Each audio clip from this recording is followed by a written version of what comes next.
glorious day for a race today. Leave it all out there. Nice and smooth. Let's get it all done all day long. I got a good feeling about today, guys. Do something pretty special today. Green, green, green.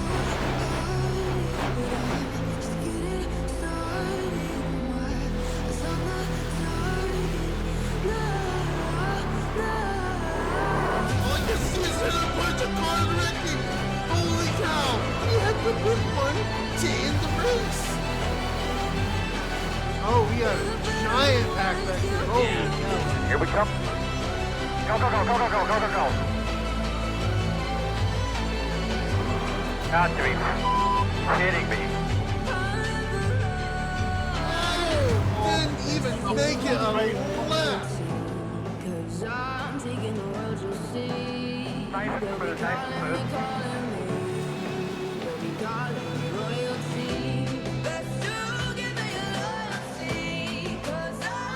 Wow, that was dumb.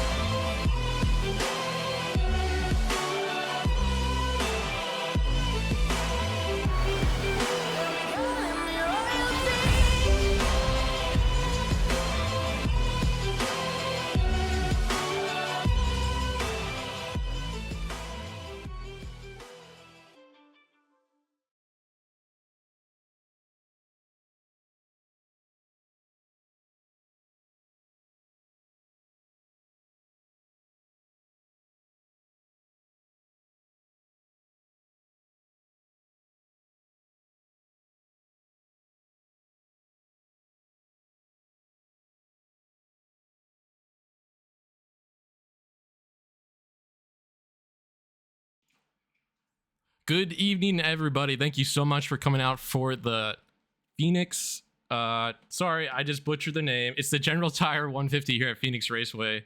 We have a packed field tonight of ARCA drivers. This is the last race in this model. iRacing will be updating the ARCA car, so very exciting things coming up soon. But as for tonight, we'll be racing the Legacy Gen 6 Cup car. In the booth, I have Billy Morton, and I know the first prediction was how many people in the booth. We will have 4 Cup drivers joining us tonight, so a total of 6 people in the booth tonight, including me. I don't think anyone got that prediction right. Let me get my my co-host here unmuted.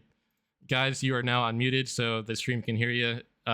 No more shit talking, no more drama talking about all the other teams, all the other CGR news going on. Oh, come on, that's the best part about this league. Yeah.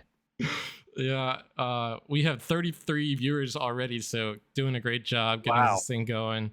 I know the drivers are I think they're qualifying right now. We'll go to the grid here momentarily, but thank you guys for being here tonight. The next prediction to come up will be a turn 1, lap 1 wreck. Will we see an early caution here at Phoenix Raceway? Yep. What I do you guys think so for sure. I think I also think so. with the transition, I think it's guaranteed somebody's going to get too greedy on that first lap. Maybe say in like the lower half of the top 10, jump down too early and just lose control. Yeah, that's very easy to do here. Yep, absolutely. There will definitely be. I think it's going to happen in turn 1 and turn 2. I think that big sweeping corner is going to swallow up a couple of cars. Yeah, it looks like the drivers are actually making their way to the grid now, waiting for the start your engines call. Let's see if we can move over to that. I believe on the pole we have Joe Stafford. I'm not exactly sure what his time was, but he will be starting first place today.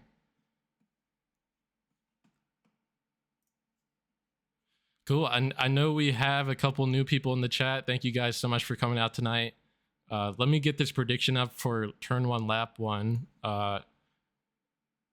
Unfortunately, 0% of people picked 6, so that's unfortunate because nobody's going to be winning points off the bat. But hey, be sure to bet again here in a second.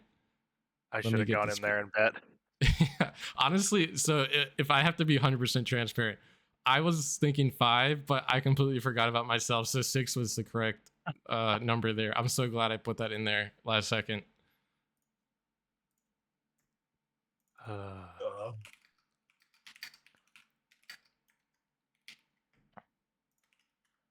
This is one track I absolutely cannot stand. I so glad I don't have to race here. The last ARCA race that I raced last year was here at Phoenix, and I wrecked in turn 1. So I would much rather be at the legacy track for Phoenix. I think it's a lot better than this one. I'm sorry, that's just my opinion, but I'm old. So I think it's just a for different- people who don't really know legacy track, what were the main differences there? Well, Grass. obviously, the start finish line was at the other end of the track. So, Yeah. you know, That definitely changes up. Another thing was the grass and the dog leg. You couldn't cut it like you do Yep. now. Like, especially when there was wrecks and stuff, if somebody spun down there, they were going to slide right through and come back up into the track, and it was going to get really hairy. Like, it's just a really different track with such small changes, with the grass being there and with the start finish line being in a different spot. Really changed the way you race this place, because you're not having such a wide restart zone. It's a lot more tight going into what used to be turn 1, which is now turn 3, really just changing up the way this whole track works. I remember being at the old Legacy Phoenix in 1986, and I watched the super modifieds there with Danny Drynan, and the IndyCar. It was the year that Robbie Gordon won his first race in the IndyCar series, driving for the Valvoline car. And that track was so much better than it is now, in my opinion. It was a lot more technical than it is now. And I just think they changed it too much. And I just hate that cut across the infield. It's horrible. I'm sorry. My opinion. Like it or not, agree with me. If everybody agrees with me, give me a hell yeah in the comments.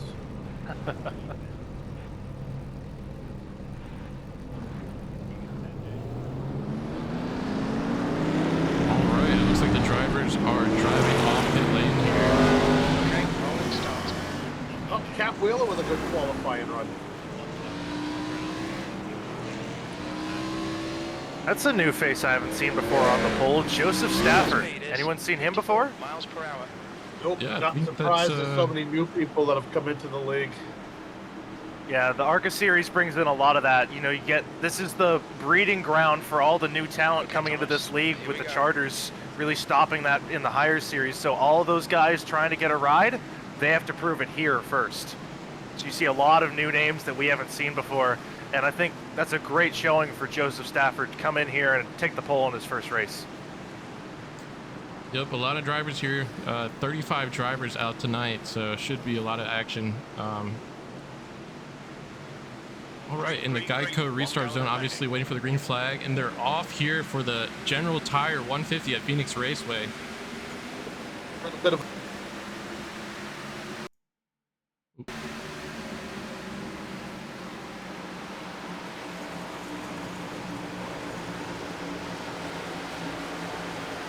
Course caution, be careful.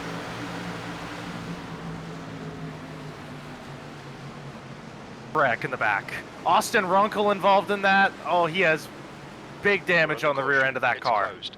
The Oh, 34 Jim Mott look like he's- involved, Patrick McPeak. Those are some good cars torn up in the first corner.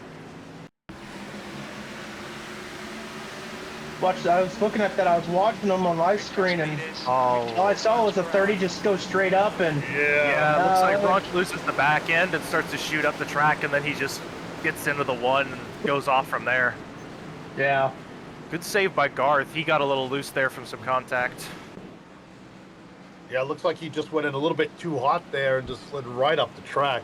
Yeah, Phoenix is really hard with that now, the way that it drives. It's just, if you get tight, it's really hard to get it gathered back up. That's exactly the same wreck that I caused last year at this track. And it just, like I said, this is a horrible track for me. And I believe somebody called turn 1 was going to be a big wreck. I can't remember who it was. I believe it was me. But, I think it was all of us, actually.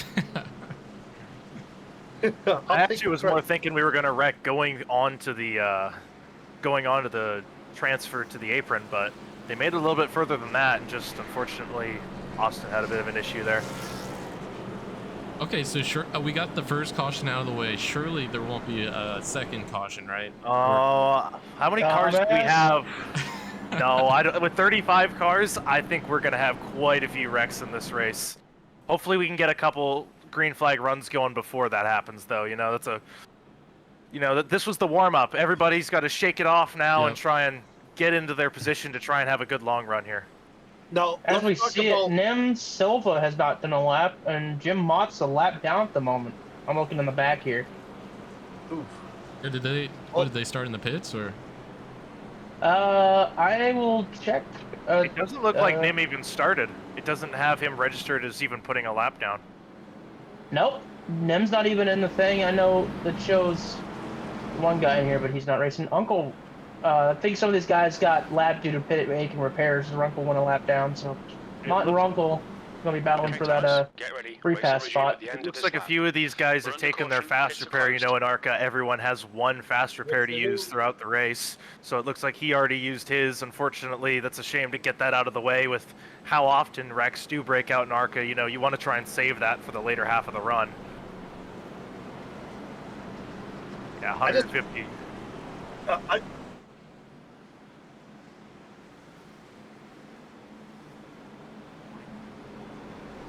Okay, fair enough.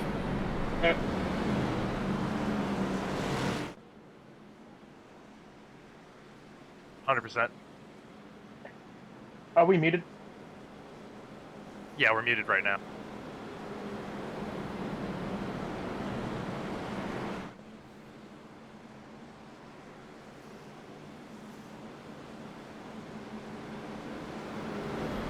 Get ready. Race will resume at the end of this lap.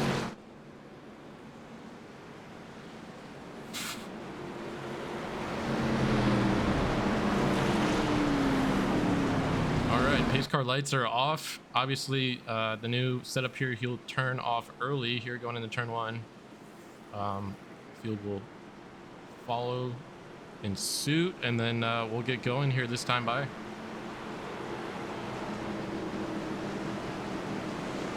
The pace car has just left.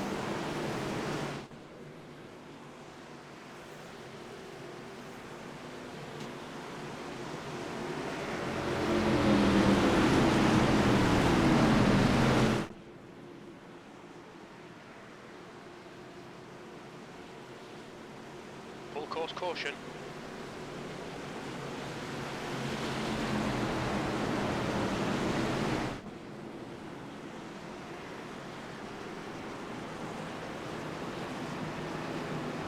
Let me check for you real quick. This lap. Yeah, I believe we had a caution delay, so we're gonna have the pace car come back out. He did not. Oh, what happened there?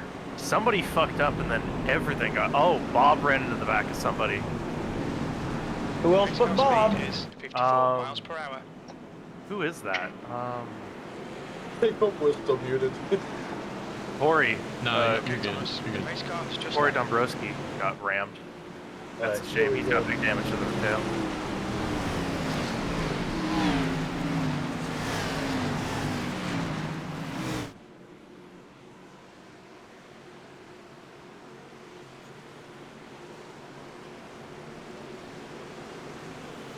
Alright, so we'll try again here as Joe Stafford hits the field at the restart zone. And we're green flag here again at Phoenix.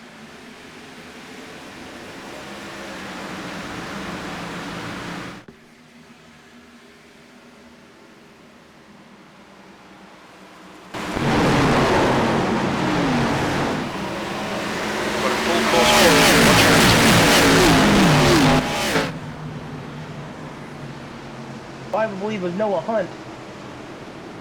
Oh, big hit from someone else as well. Pace 18 car is car. out. It's closed.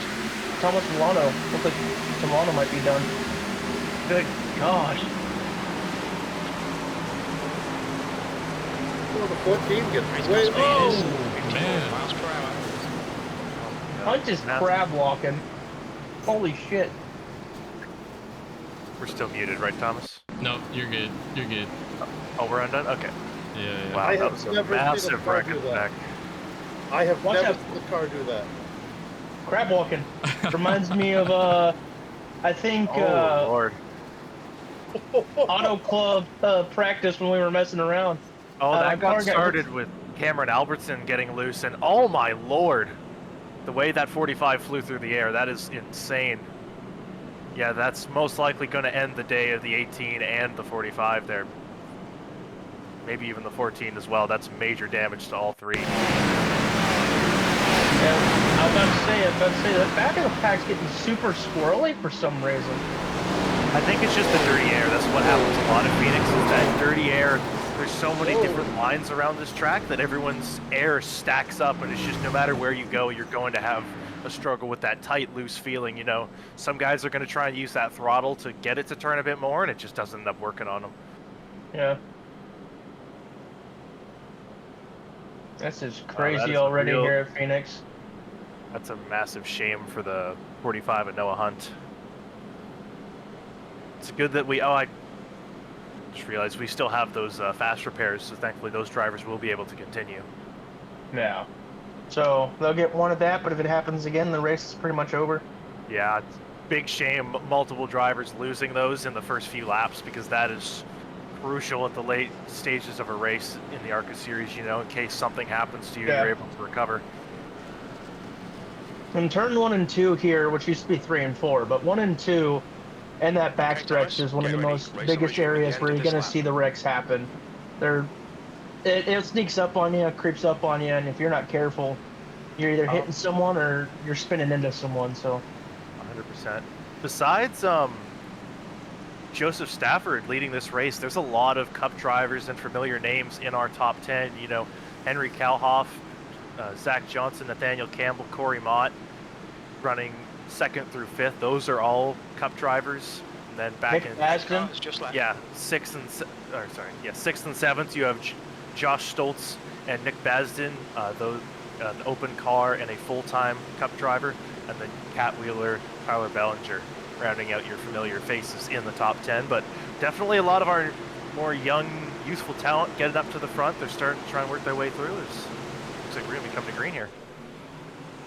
and we got someone coming back out on track. Ledger is coming back out after apparently disconnecting. So Green flag in the air. Good jump for Stafford there, getting really far ahead, about 3 car lengths, as they're 3 wide further back, trying to make it work.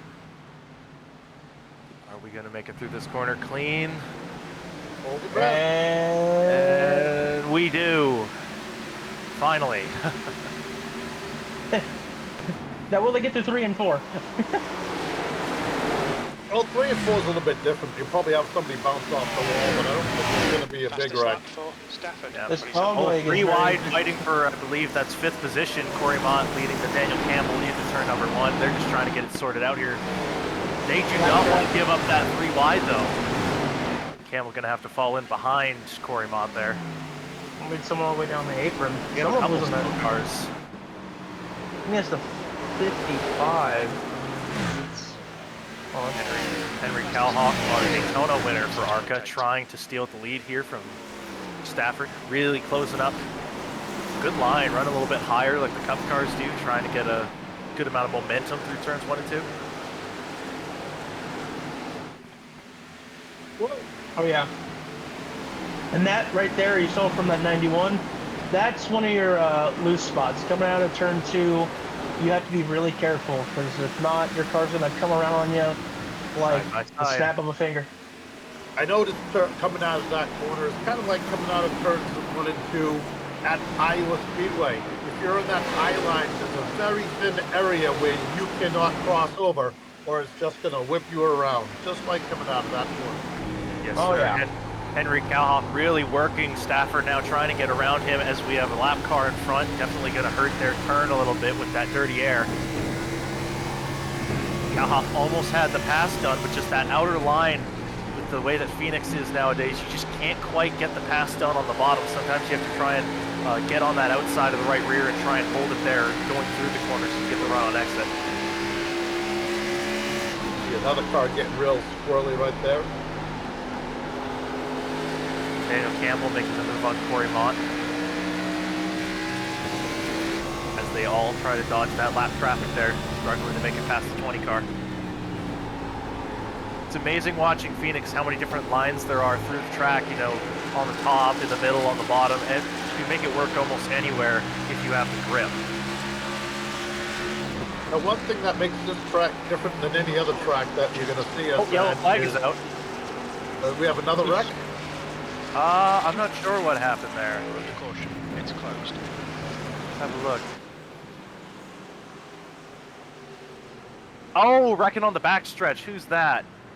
Let's have a look-see. The pace car speed The is green car, I can't 54 quite tell miles who per that hour. is. Oh no, Vince Mitchell got wrecked.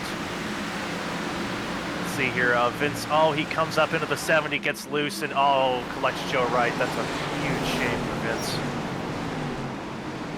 Not the day. He's had a horrible first 3 weeks of this season. He has not finished a single race. That's such a shame for him. That's not Yeah. like him either. He's very fast. Everywhere we go, doesn't matter what series. No, he's been struggling ever since he got to his new team. He hasn't found that mojo yet, I don't think.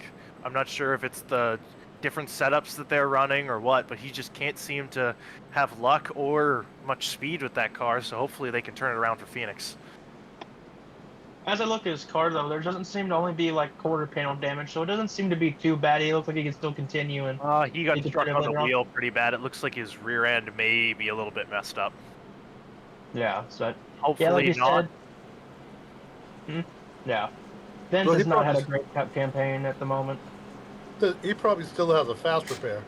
Yeah, he does. So hopefully he doesn't have to use it, but might have to resort to that. Let's see. Vince is he's a talented driver. He'll be all right. Yeah, Henry was hunting down the 75 for a bit, but it kind of looks like they were also kind of staying even.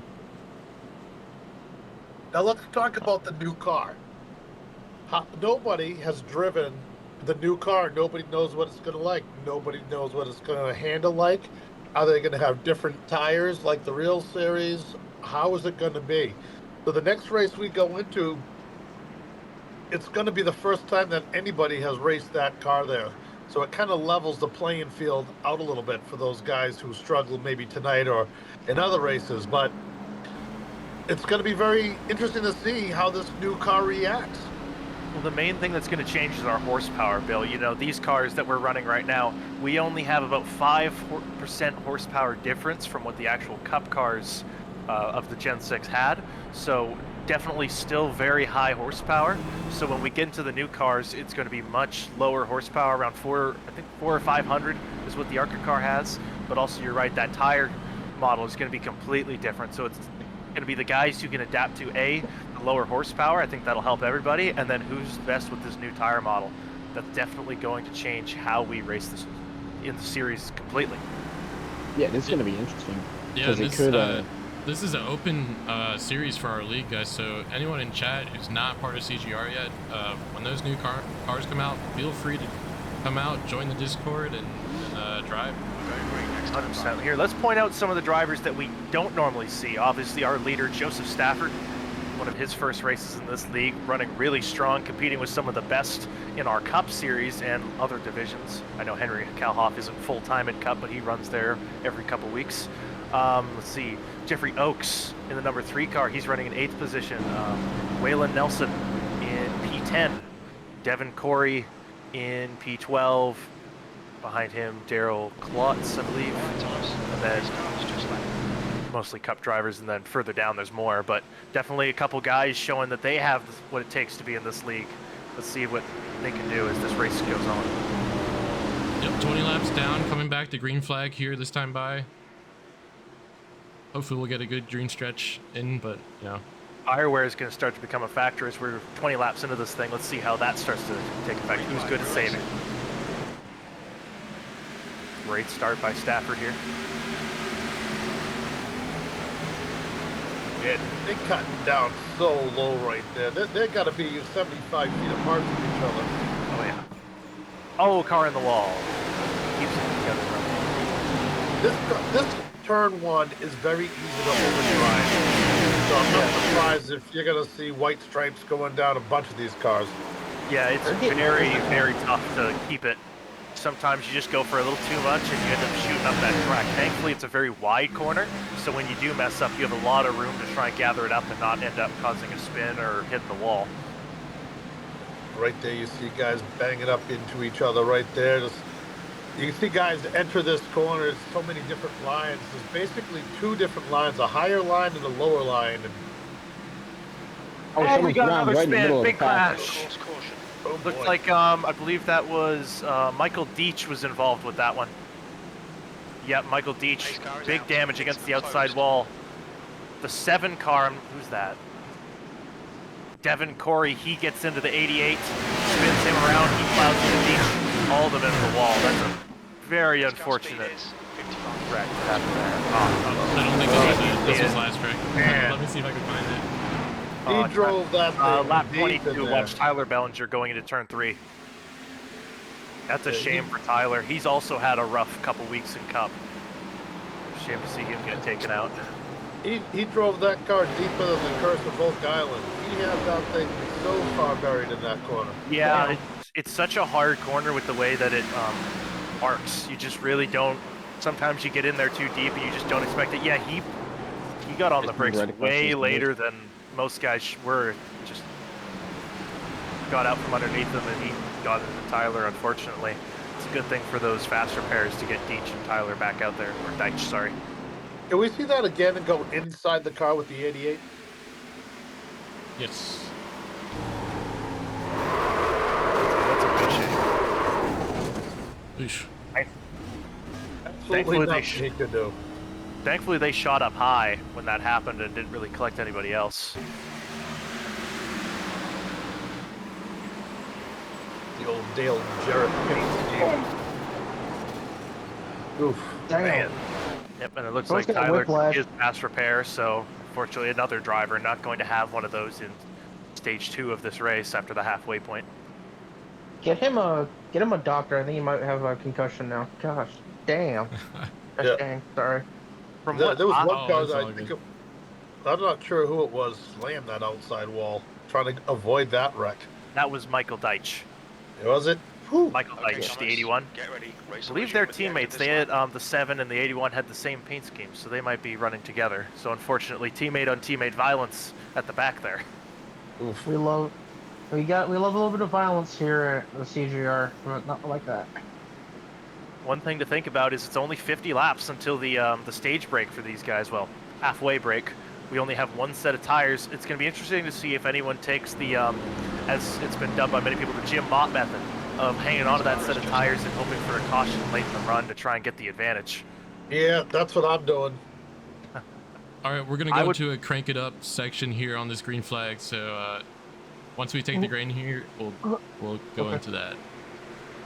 Okay. Hopefully we stay green. I've been trying to get one of these crank it up sessions, but we'll see. They don't want you to crank it up, man. They want to keep hearing us ramble. Yeah. Green flag, we're racing. All right, green flag is back out here at Phoenix. Hopefully they can keep it green here.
trying to let everyone go and just slowed up.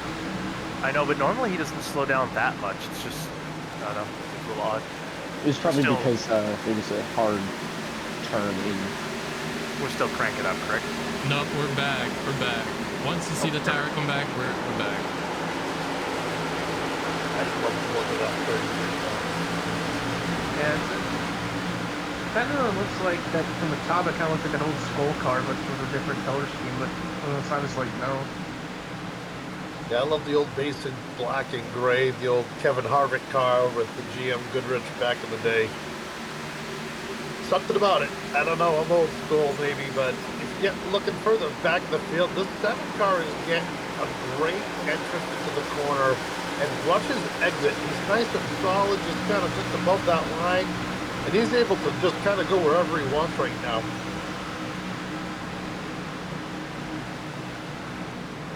Back up to the front. Nothing much has changed. Joseph Stafford still holding a iron grip on that lead, about 2 to 3 car lengths ahead of Henry Kallhoff. Henry is really good at keeping with him, but he just can't seem to really find a way around. He had that one attempt earlier on where he was able to get close, but he hasn't really been able to do much since that. And then obviously further behind, Zach Johnson. I think he's more biding his time. He's trying to save those tires, maybe try and go long instead of taking those tires at the halfway break. I know this Kallhoff is running a little different line as they come to that little dog leg. He's kind of going around with the whole track where Stafford is cutting through, and maybe he's trying to save his tires a little bit, maybe just hold on to it. And see now he's going just barely gets below that yellow line into the corner. Oh, yellow flag. The 5th caution already. It wasn't me, I swear. We think Have a look that's back Mike. and see what He's happens crashed in. here. Turn 2. Must have been way in the back. I didn't see it in time. Looks like some connection gremlins. We're under caution. Pits are closed. Oh,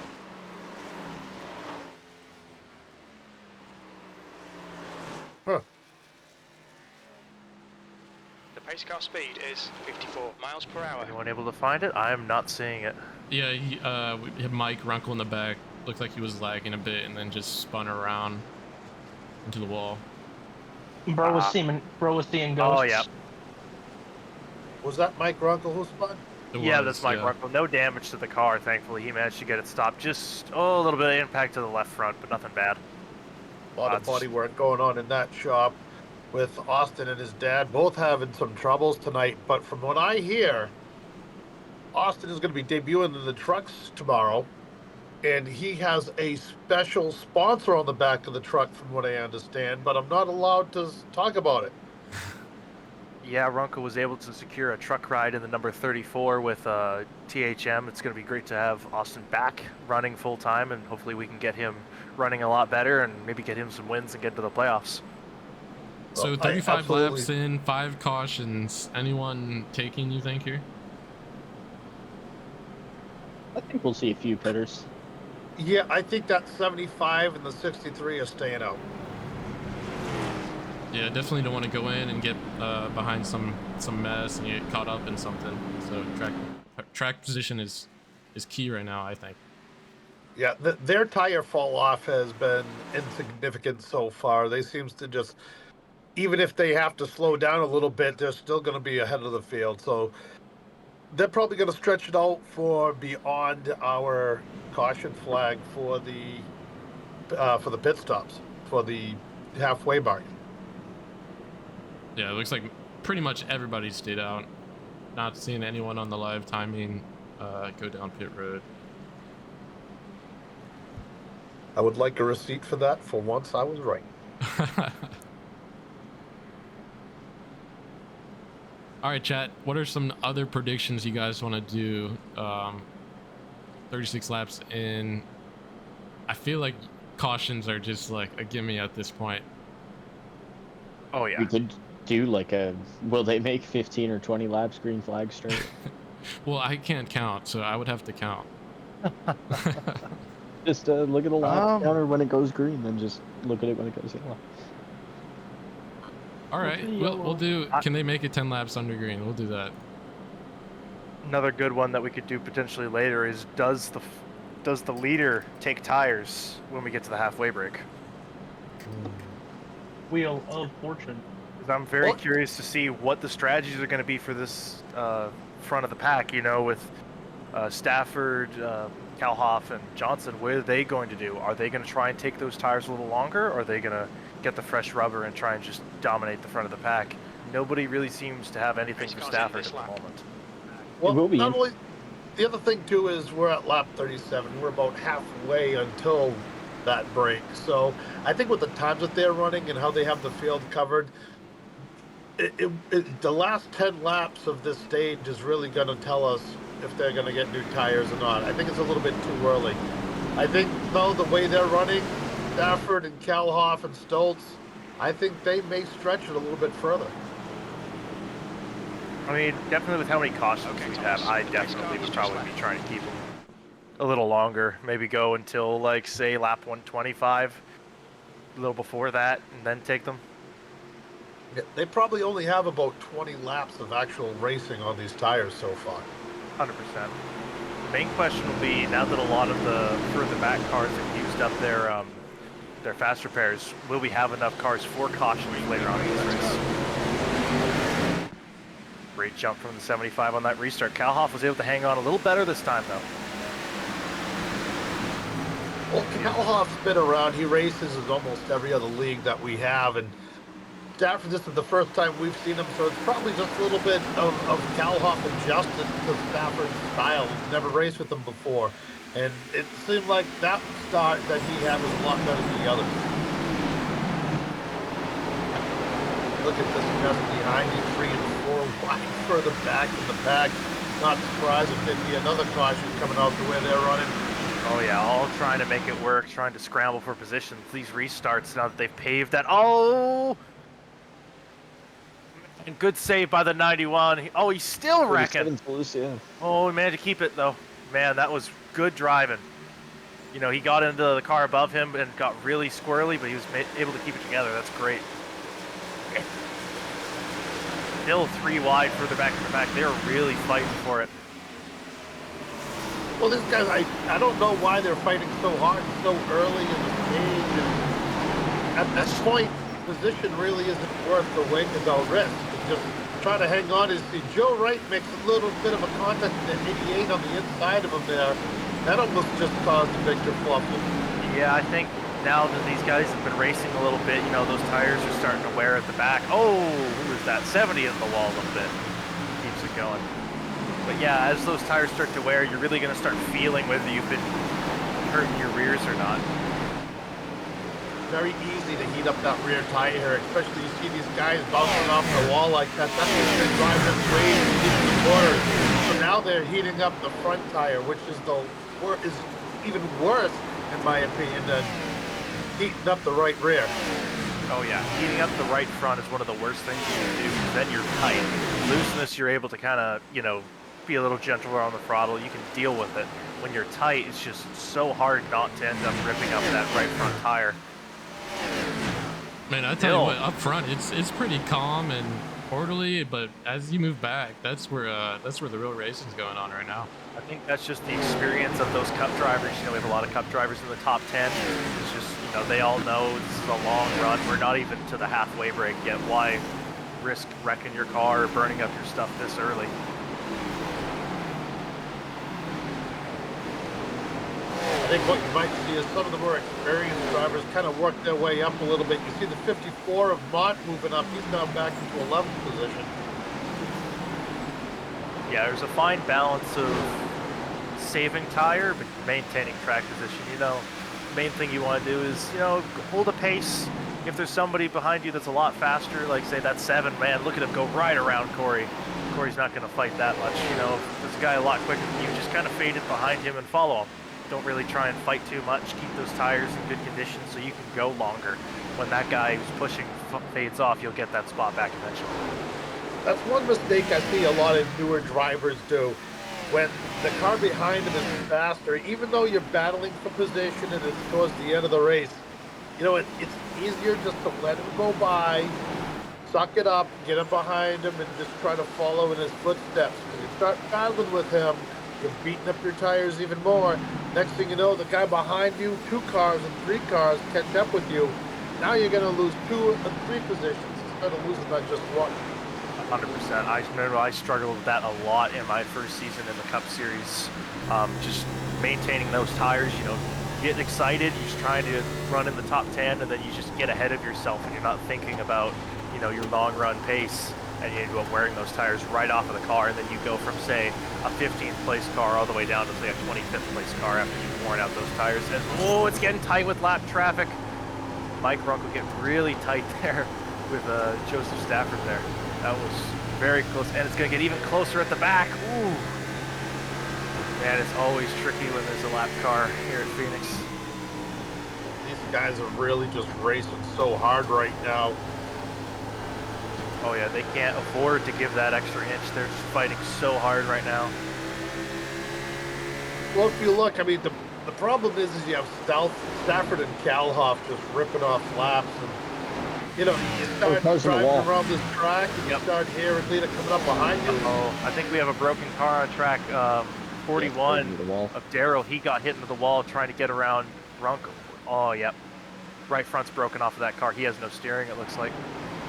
Oh, that's a bad break for him. He had nowhere to go there. Just hopefully they call it. They're gonna have to call a caution. Oh, no, he disconnects. Okay.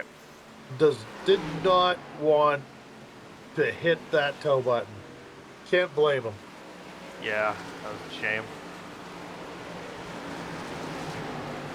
Yeah, that's one skill you really got to learn is how to get around lap cars like that. He chose the wrong side, trying to go around the outside of a car that was clearly getting really tight. Just he paid the price for it, unfortunately. And yes, chat, it has been 10 laps now, so it looks like 98% of you guys said yes. Dang it, that's a lot of faith in this group. Good job, man. I mean, it almost happened. They almost lost it. One thing we're finally starting to see is Kallhoff's falling off of Stafford. He was maintaining that tight, like 2 to 3 car length gap for so long, but he's finally kind of letting it rest a little bit and fall back. Maybe hoping some lap traffic will help him here. 4 cars in the wall. Sorry, mid-pack, couple of cars in the wall, and Beatman banging. And I just want to give a quick shout out to Mark Morton. He's actually up 24 spots since the start of this race. Wow. Currently sitting P6. He's having quite a night so far. That must have been the guy that maybe hit the wall in qualifying, you know, had to start at the back. Really good effort, working all the way through the pack like that. Good looking pooch. We still have 29 of 35 drivers on the lead lap. That is a great number right there. Oh, 50 got really loose there. He's all the way down on the apron. Great catch by him. I can't believe he kept that thing underneath him. I just want to say Morton's car seems like it gets handled pretty well. His hands aren't moving at all as he goes through the corners. No, yeah, he's running really nice in that 5th place position. Starting to put a little bit of pressure on Zach Johnson. I did see some sparks coming off that 50 car. Don't know if he has any damage, but it seems like he's rolling fine. Didn't look like he hit anything. That's Nick Baston, one of the guys who just got a ride at Sandervolt Racing in the 51 car. He's definitely trying to get a little bit more practice for Phoenix here, try and put on a good show in his Cup debut. And he'll be running the 30 car tonight in the Dash Series for Eternal Phoenix as well, so getting his last race in with them before he goes to the Cup. Looks like his car's okay. I don't see any major issues with it other than just falling off a little bit after sliding those tires. They were almost 4 wide. And the 6 car gets in the 37 of Joe Wright. Yeah, luckily, he's able to keep it pointing to the right direction there. Poor Joe's been getting beat up tonight. I don't know what happened there, but I think the other car's a fan of Dunkin' Donuts or something because he went right up there and gave Joe a kiss right in the gas pipe. I don't know if there's a little beef going on or what.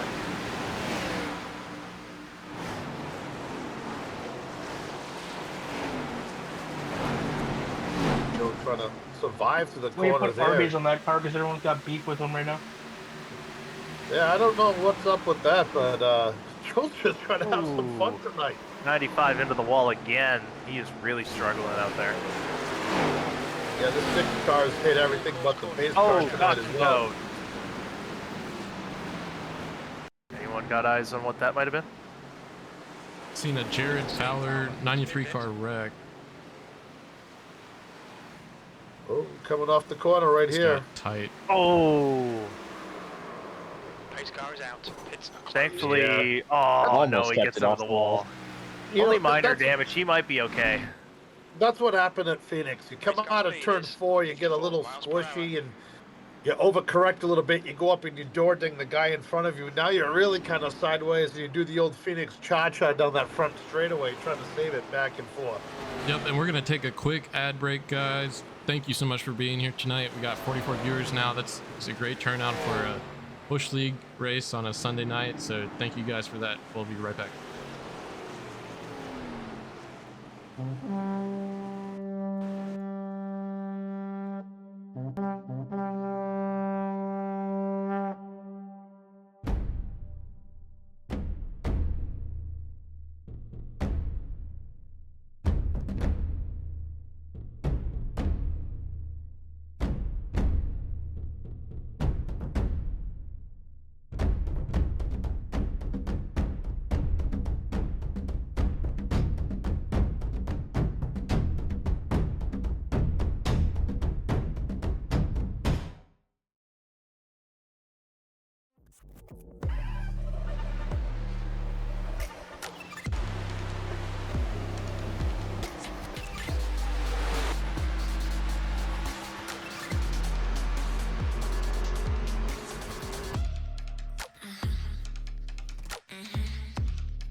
Are you struggling to keep up with the top drivers? Are you ready to get faster and more consistent? If so, it doesn't have to take as long as you might think. With the VRS competitive subscription, you'll have the telemetry, setups, tutorials, and everything you need to analyze your driving and see exactly where you're losing time. Our data packs and the ability to compare your driving with the best in the world will show you where to adjust your inputs, change your driving line, and shave seconds off your lap times. When it comes to your equipment holding you back, the powerful and precise Direct Force Pro wheelbase and precision pedals are being used by some of the best drivers in the world, including Jordan Caruso, Tim Ryan, Jordi Lopez, and Oscar Piastri. It's no secret that VRS hardware is not just the best on the market, it's also the best value for money. So if you're looking to upgrade your wheelbase to direct drive and want highly adjustable, ultra-realistic pedals, VRS is your answer. You can get better, faster, and more consistent in less time and for less money. You owe it to yourself to find out why so many people are switching to VRS. Just go to the URL or the button below and learn why the best use VRS.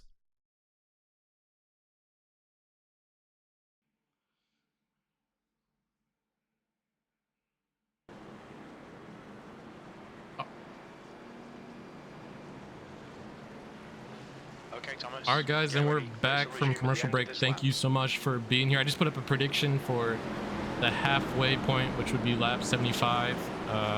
Who will be leading at lap 75? Number 75 of Stafford, 63 of Kallhoff, or other. So be sure to get those bets in. So If can you ain't be putting the your money winner. on Stafford, I don't know what you're on right now, because that man has led every lap. He starts on the pole, and he has been controlling this race with an iron fist the entire time. The only guy that might have a chance against him is Henry Kallhoff. Only other car I could maybe see is that 99 of Josh Stoltz. He's finally gotten up to the front after battling his way through the pack. He almost won the pre-race Auto Club race that we did for ARCA. He was so close. I know him and myself were battling for it until some strategy came into play, and Cody Porter stole that. But here we go, back to green. Not so good of a jump this time. Henry kind of stayed with him.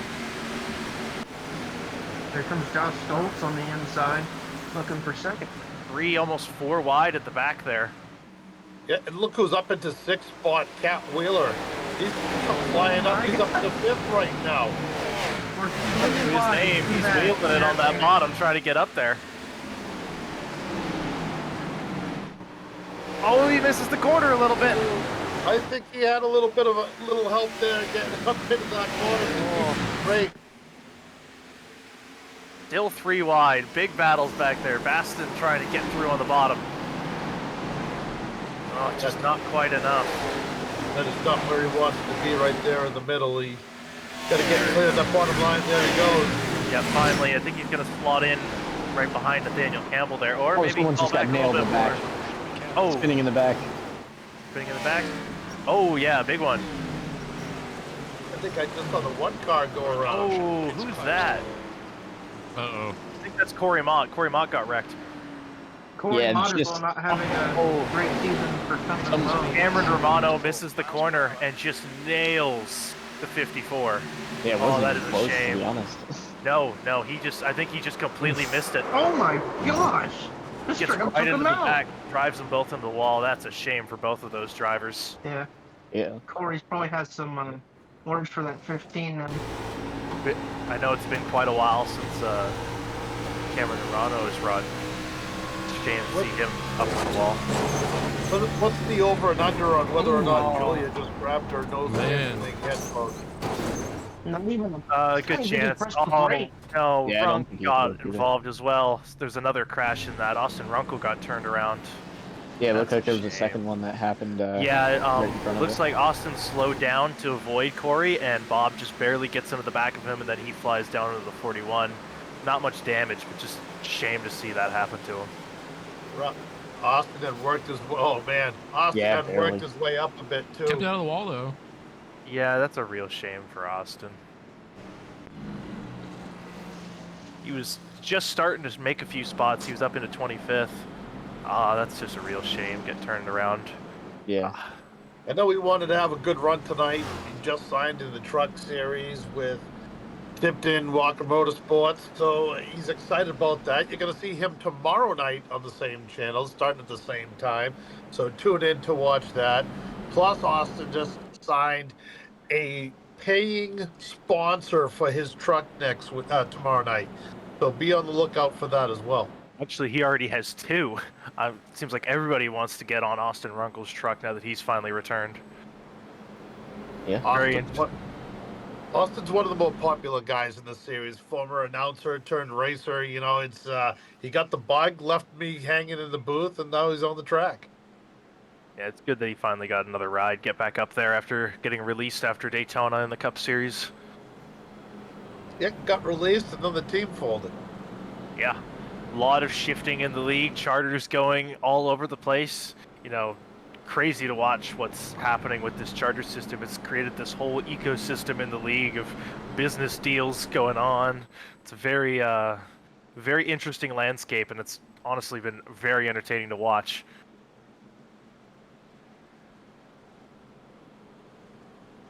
Yeah, I'm wondering to see how aggressive they get on this restart since it's close to the halfway break. If anyone's going to try to make any moves.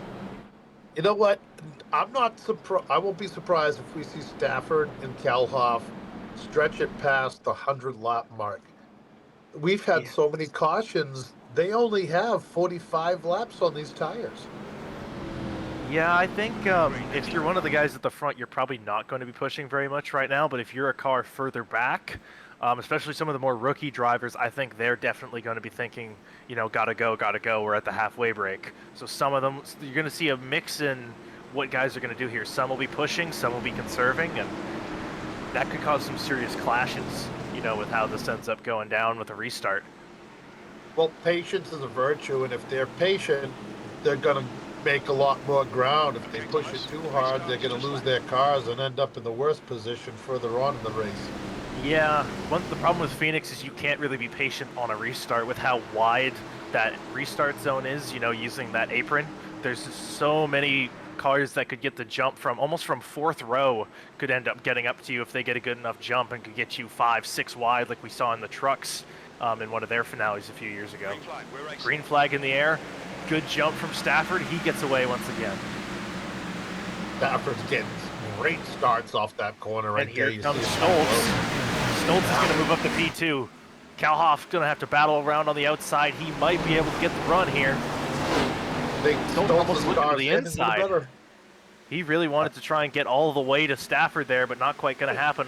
The fighting of those two is only aiding Stafford's run here. You know, he gets to conserve a little more now that Henry's getting tied up by new contenders. I will say a lot of them... Sorry, go ahead. He's definitely happy to see those two battling so hard behind him. Oh, 100%. One thing to note, there's a lot more of the lower series and new drivers getting up to the front.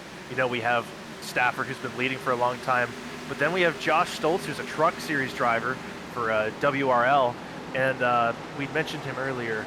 Mark Morton is fighting through the field. Oh, another crash. Where's that?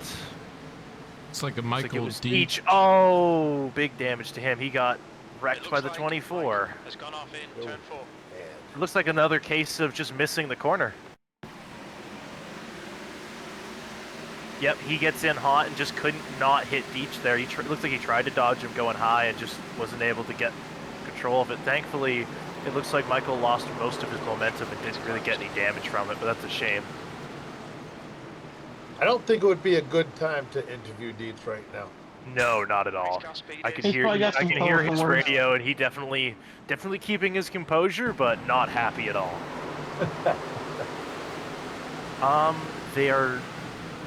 They're debating whether they're going to do the stage break now or later. It's going to be interesting to see what they do. Do it later. The reason why I say do it later is it screws up everything. We've got plenty of time to go before the stage.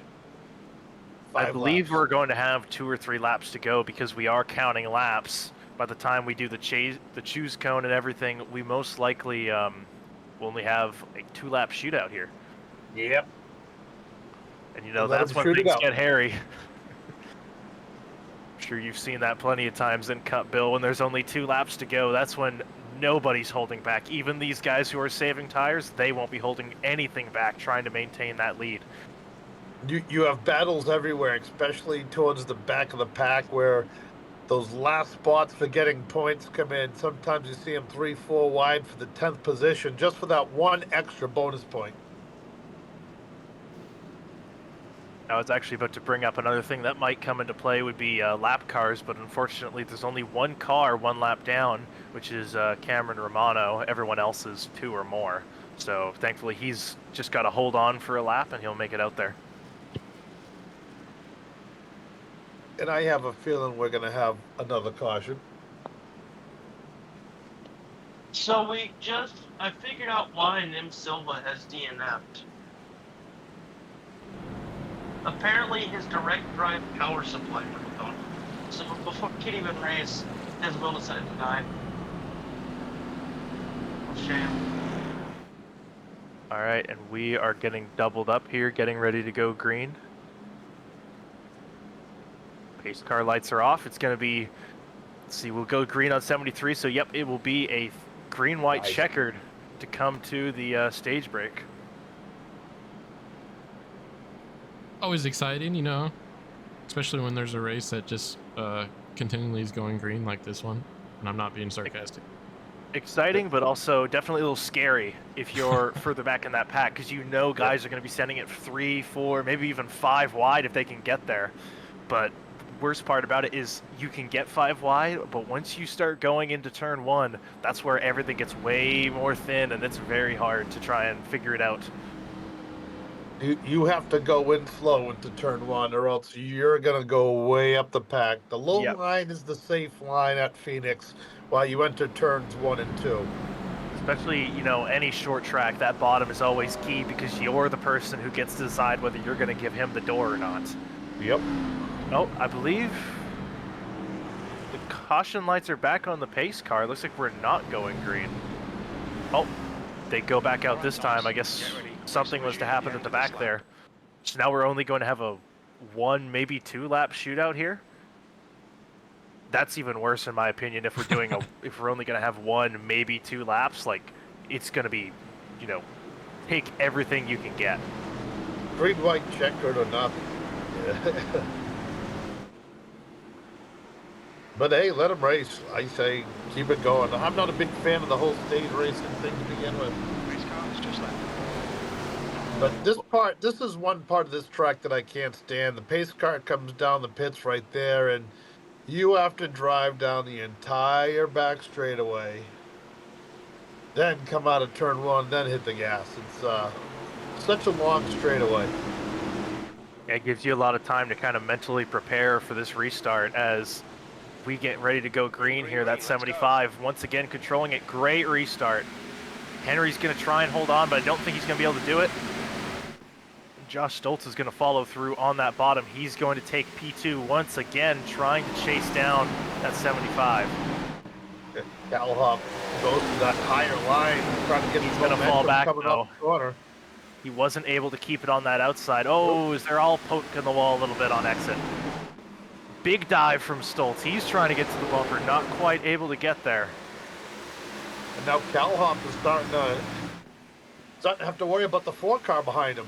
Yeah, he's in the catbird seat, though. If something goes on with Stafford and Stoltz here, he's right there to try and capitalize. We saw Stoltz trying to get to the bumper there. He might give him a little shot here to try and get that stage win.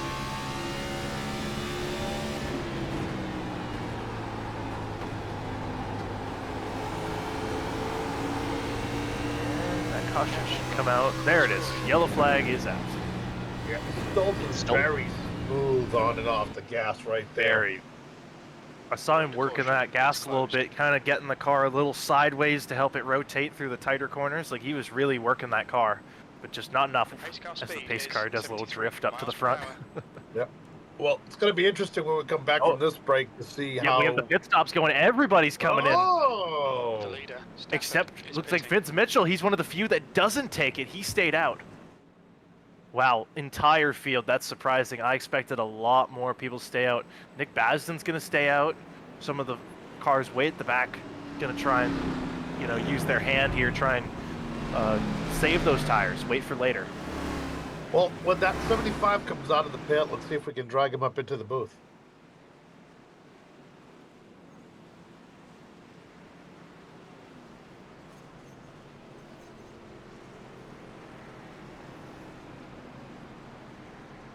Fortunately, I don't see him in Discord. I don't think we'll be able to talk to him, yeah, right. Sadly. Well, if we talk to him after the race, we'll have to ask him. 100%.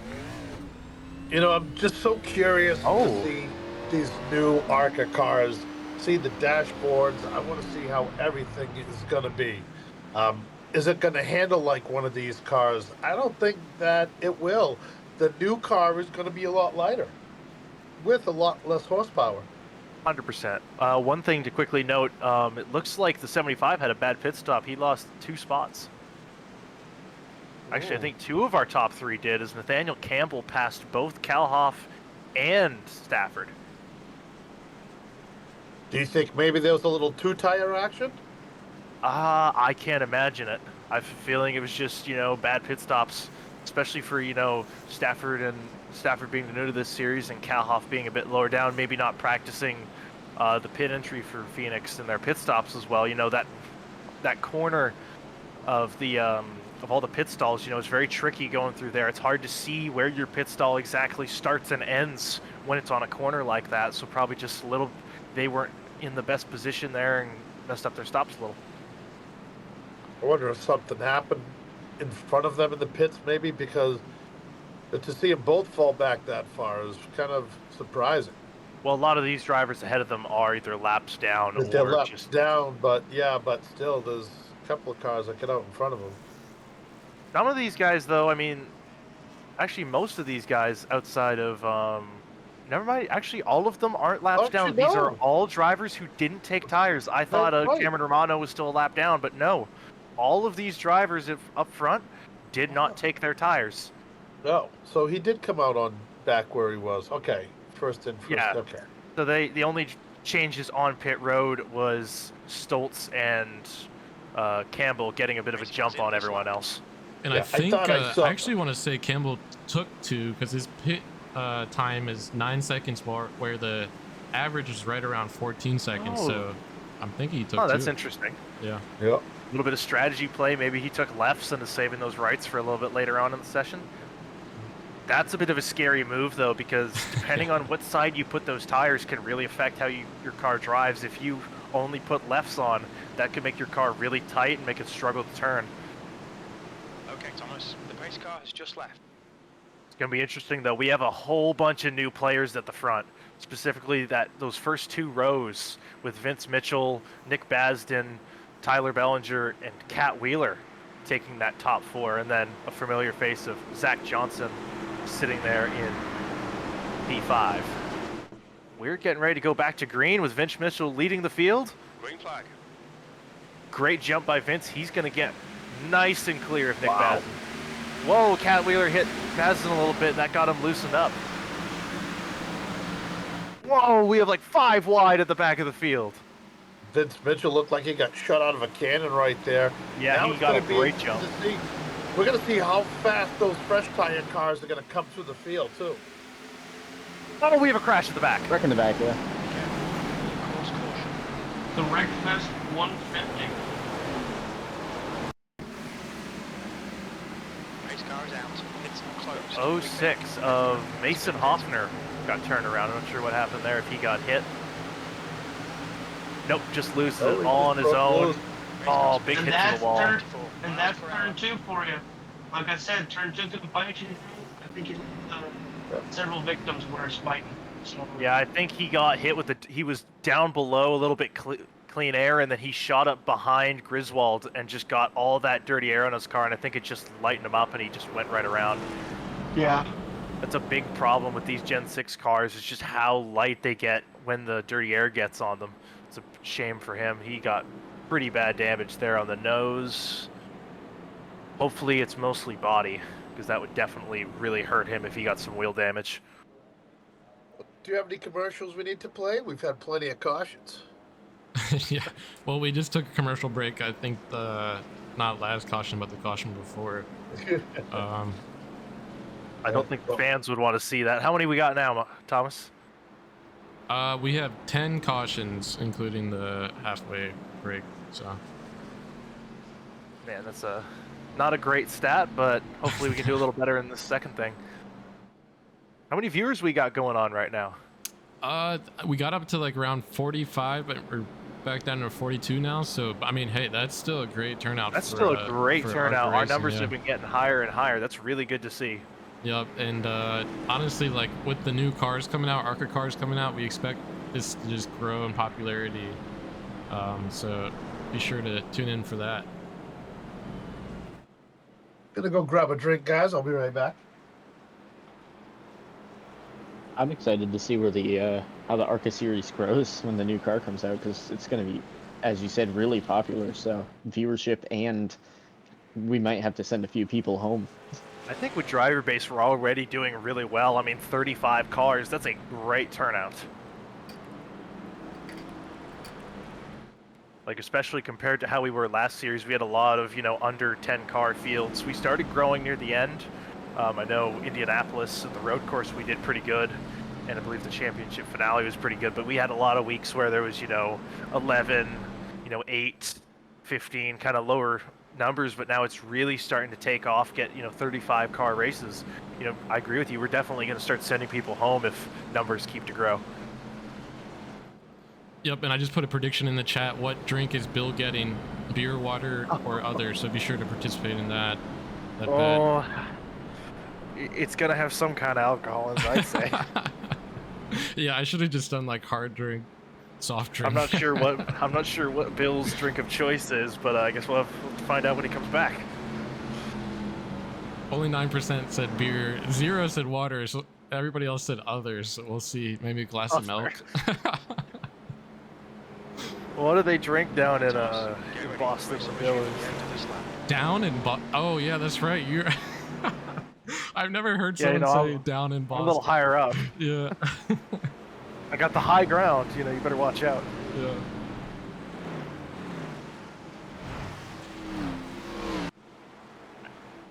This restart's going to be fun. I think the 75 is going to try to get back up there as quick as possible. Oh, 100%. All those guys are going to be coming through.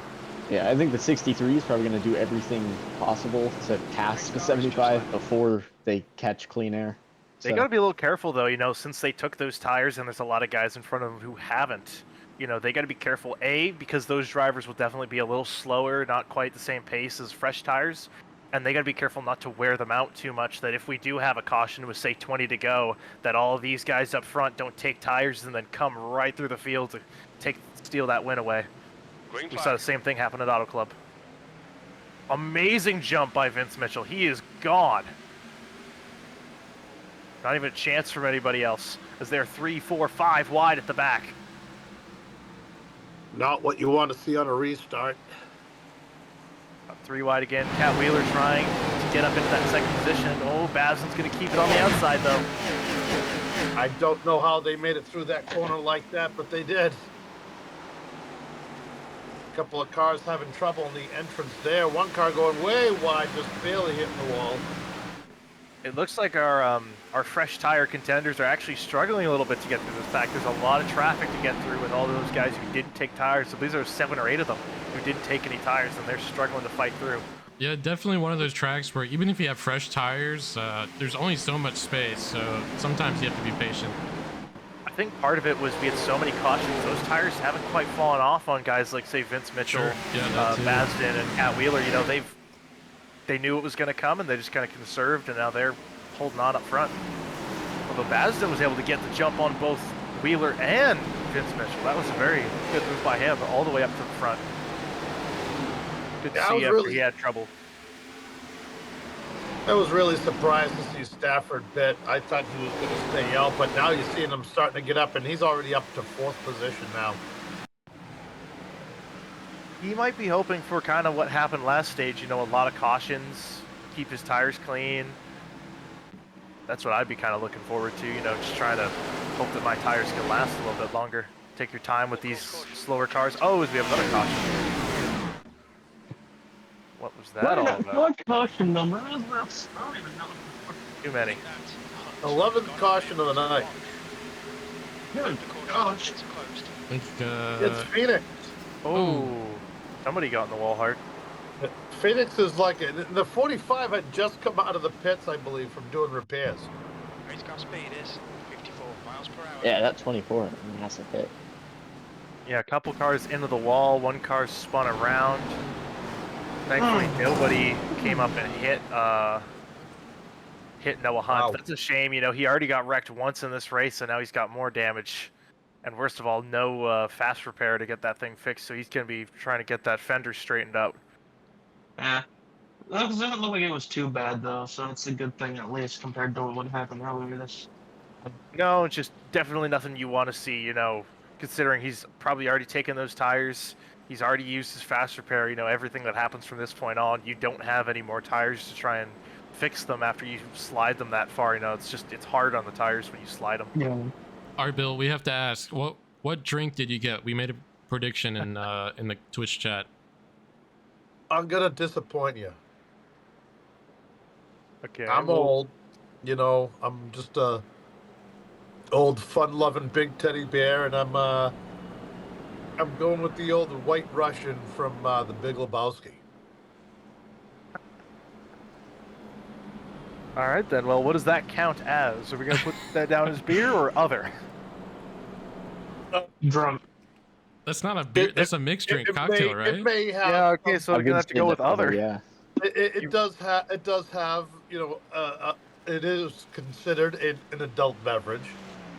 Yep. Okay. Other ones, and we had beer, water, other. So that's a cocktail that counts as other. Definitely should have went with more just alcohol-specific ones. There was no chance that water was going to be on the table. Hey, you never know. Well, if you know me, you'll know.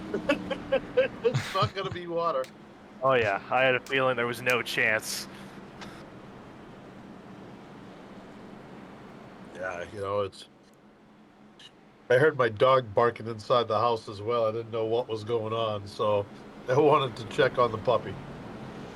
And these points aren't meaningless, people. I know it seems like it, and they might be, but I honestly think we should do something for the person with the highest amount of points at the end of the season. Like either some sort of giveaway, like apparel, or some sort of sim racing piece of equipment or gear, gloves. I don't know. We'll think of something. So keep gambling. Gambling's good around here. So Keep might gambling. just I win don't know. something. I don't know if that's really the thing we want to be recommending to these people. Only Gambling. gamble on our channel. Yeah, only gamble with CJR. You know, we promise we won't take any of your real money. Yeah. At least for now. You know, if you get into the charters, then you might lose your entire life savings. We That's might okay. contact the winner, like, hey, you have to send me this much money for shipping. So it could cost you, but we'll see. It could cost you. 1-to-1 diecast. Do me a favor. Don't ever work at a rehab. Oh, jeez.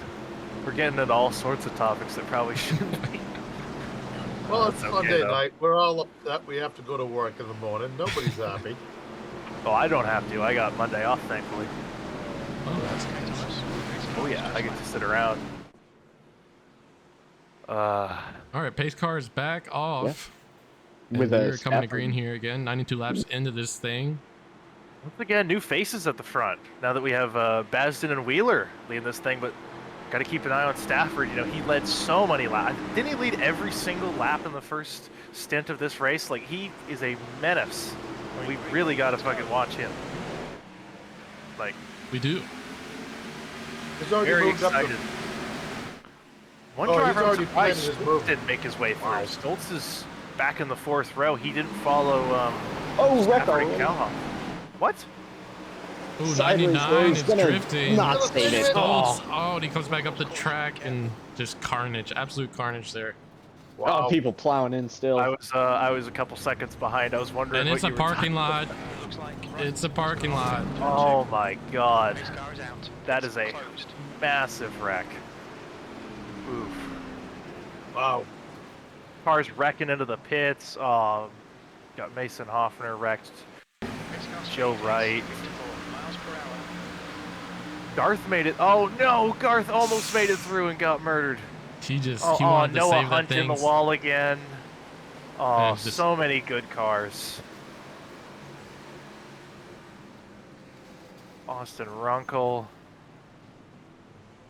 Oh, Romano, massive damage. So many drivers involved in that. That's such a shame. Yeah, from Oh, watching it. Joe retaliated a little bit. Looks like we had some tempers flaring. Joe started ramming into the 99 after that collision. Definitely, he's a little heated. Oh, right there's the reason why. Joe was just trying to Oh. get through there, and he got smoked by the 99. The 99 actually it looks like he gets turned by the 4. Mark Morton just barely clips him. It looks like Stoltz didn't realize that Morton was sticking the nose in there, catches him, and away Stoltz went. That's a shame. Real shame for everybody. Yeah, a couple hits for a couple Oh. guys. I know just from watching at the 70, William Kelly almost made it through right at the last second. Got clipped. Yeah, a lot of guys barely got clipped right at the end of that. It's real unfortunate when you see a guy spinning like that and you got to make a split-second decision. And I think everybody thought he was going to spin down, and then at the last second it just shoots up the track and takes so many out. Yeah. And then we also had a lot of ARCA braking there. A couple Honestly, guys that was plowing in way late. That was a bit of a rookie move on Stoltz's part. He never locked it up until it was way too late. Like, he's already re-entering the racetrack sideways before he finally locks it up. He probably should have been getting on the brakes the moment he got on the flat, but you know, that's what this ARCA series is all about, you know, learning those kind of maneuvers, when to lock down that car, and he just didn't quite get it in time. Truly nothing like that would happen in Cup Series. Oh no, not at all. What Not we're at all. seeing here is very unique to this series. Yeah, that was an absolute rookie move. You would never see any drivers in the Cup Series doing this. And you're betting on Cannot what be I'm stressed. drinking? That was uglier than the halftime show at the Super Bowl. Race car has just left. Yeah, that was definitely not a good move. I think that might be our L of the race, Yeah, as he's Kevin definitely Harvick would looking at- say, you know, using his new slang that he's been learning.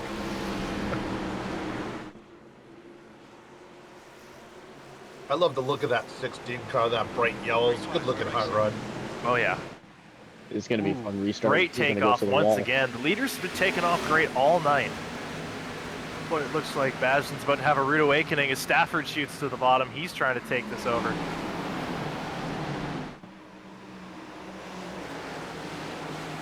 Oh, it sounds like Josh Stoltz is just getting a pass through. Cutting, I believe he passed cars before the start-finish line. That is going to hurt his run even more. That is a shame. Yeah, it's still going to put him a lot down or close to it. At least one, I'd say. Considering he's already at the back, that's just going to hurt him even more. Oh, yeah.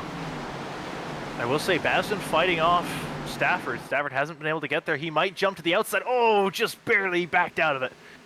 Looking inside now.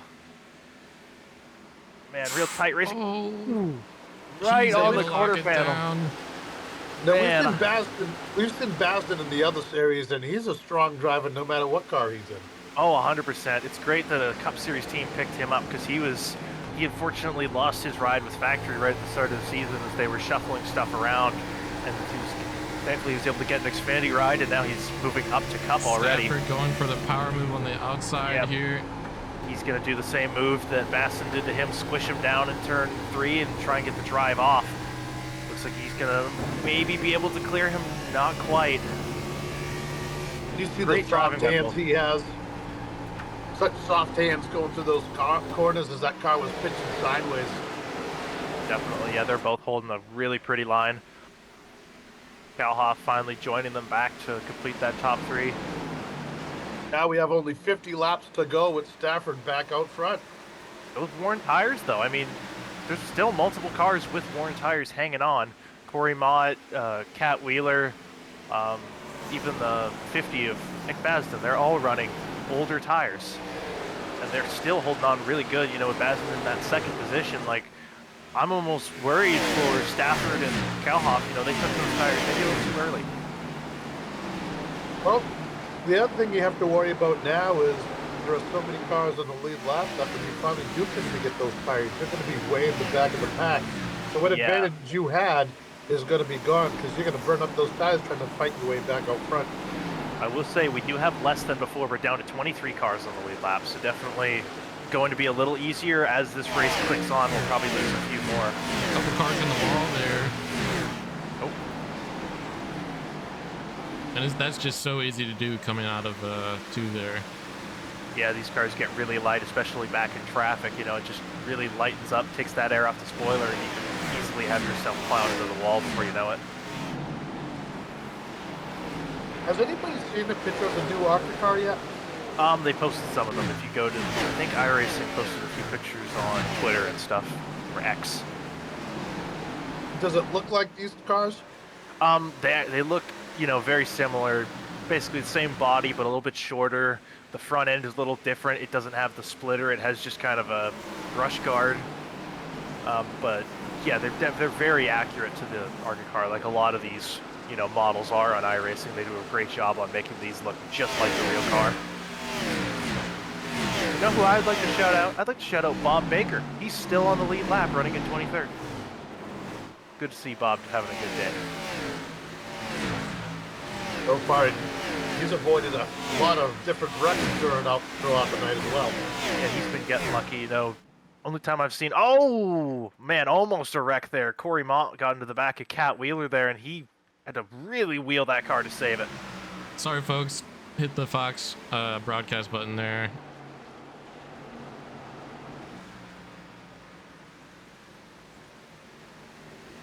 I was going to check in on Bob here.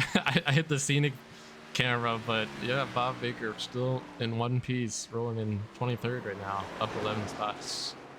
I think those tires are finally starting to wear out. Nick Basden has fallen down to 4th position, and all those guys with fresh tires slowly marching up. You know, Mark Morton in 3rd, Henry Kallhoff 2nd, and Joseph Stafford, you know, the strongest car of the night so far.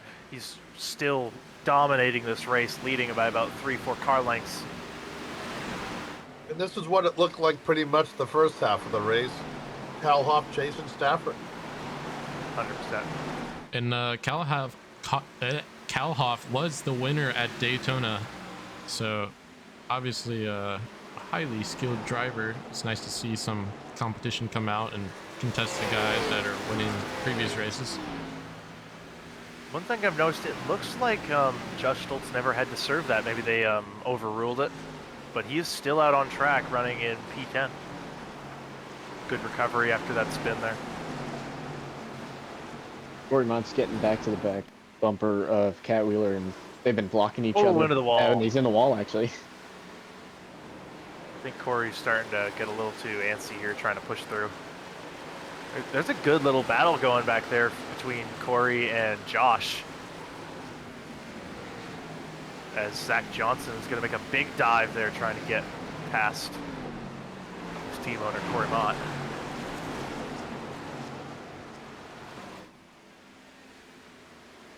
Henry Kallhoff has closed the gap. He is right on the bumper of Joseph Stafford. Now you have two different thoughts of racing right now. Kallhoff is the winner of the first race. He's thinking points. Stafford may not be thinking points. So how far do you push Stafford if you're Kallhoff? I feel like with ARCA, yeah, since we don't have a playoff system, you kind of big always wreck have on the to back have straightaway. Oh, Massive wreck. Caution. Looked like a lap car on the high side, and then they just kind of got involved. Boy, oh wow. Stoltzy has gone off. We're under caution. It's closed. I think I clicked the wrong thing. Let's second. Whoa. Race car speed is. Oh, they plowed into 54 Mike miles per hour. Runkle again, and then oh, Josh Stoltz is in it. The 3 car got demolished on the inside wall. That's a shame. It's a parking lot back there. Oh, thankfully most cars got by unscathed, but that was big damage for both the 3 of, who is that in the 3?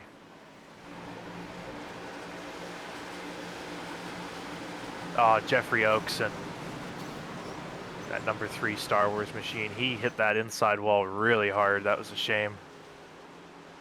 Yeah, it looked like the 95 was going to let him go on the inside, but then kind of came down half a lane and just no room.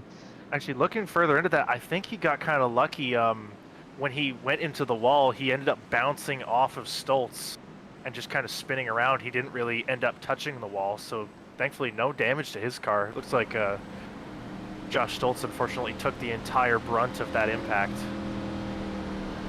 That might be his day done if he used his fast repair. Yeah, he definitely used his fast repair that last run. It looks like the wheels are still on Josh, but he's got big damage to the fenders, so probably some wheel damage. Yeah, he's looking pretty hurt down there. I don't know if he's going to be able to continue, or at least continue on the lead lap. It is not looking good. Yeah, definitely. This is where you start to see the more ugly side. Oh, is Vince Mitchell's going in for his tires? Strategy finally coming into effect in this race with about, what, 40 laps to go, just over that. Interesting to see how that works out for Vince. Yeah, it seems like track position means way more than tires, so I'd say it's going to be tough to get back up front, or maybe even top 10. Here, let's pull Henry Kallhoff in here real quick just for see what he's feeling. Where is he at? There he is. Who's gonna interview him? Actually, I can't. It doesn't seem like I can move him. Yeah, I think he's in a log channel for me. So. Oh, that's a shame. All good. Would have loved to hear what Henry would have to say about this right now.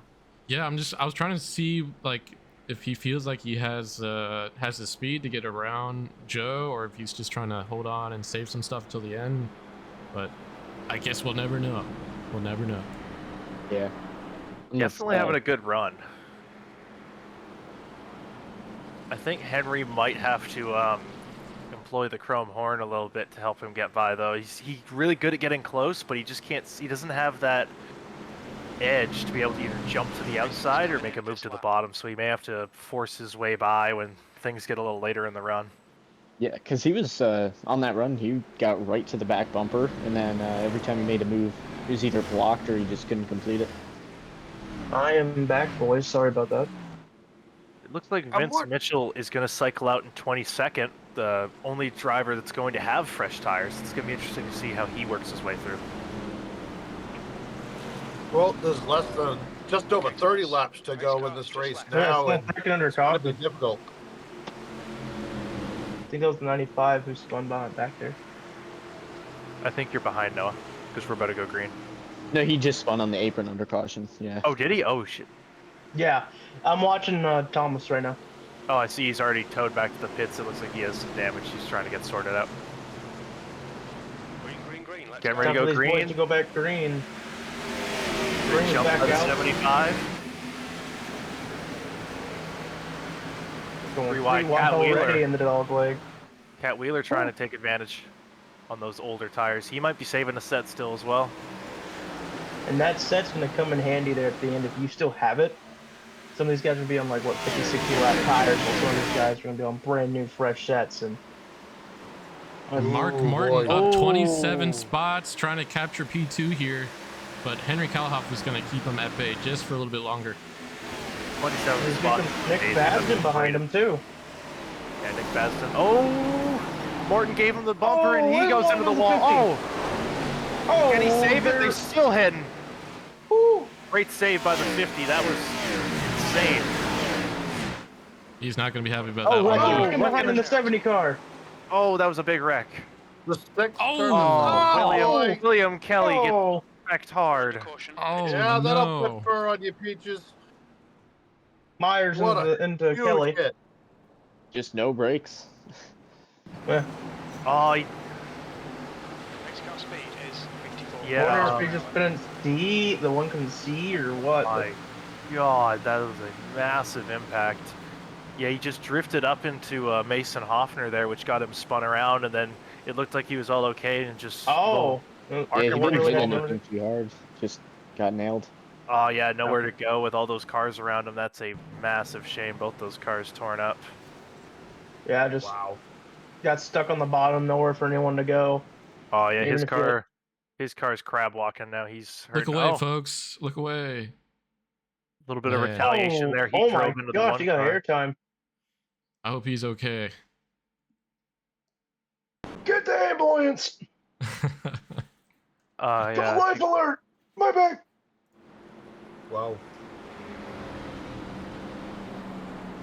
Well, more and more cars dropping out of this race. We are down to 21 cars on the lead lap, and it looks like it's going to be even lower as more cars get wrecked, unfortunately. Richard Myers now down, William Kelly, Austin Runkle.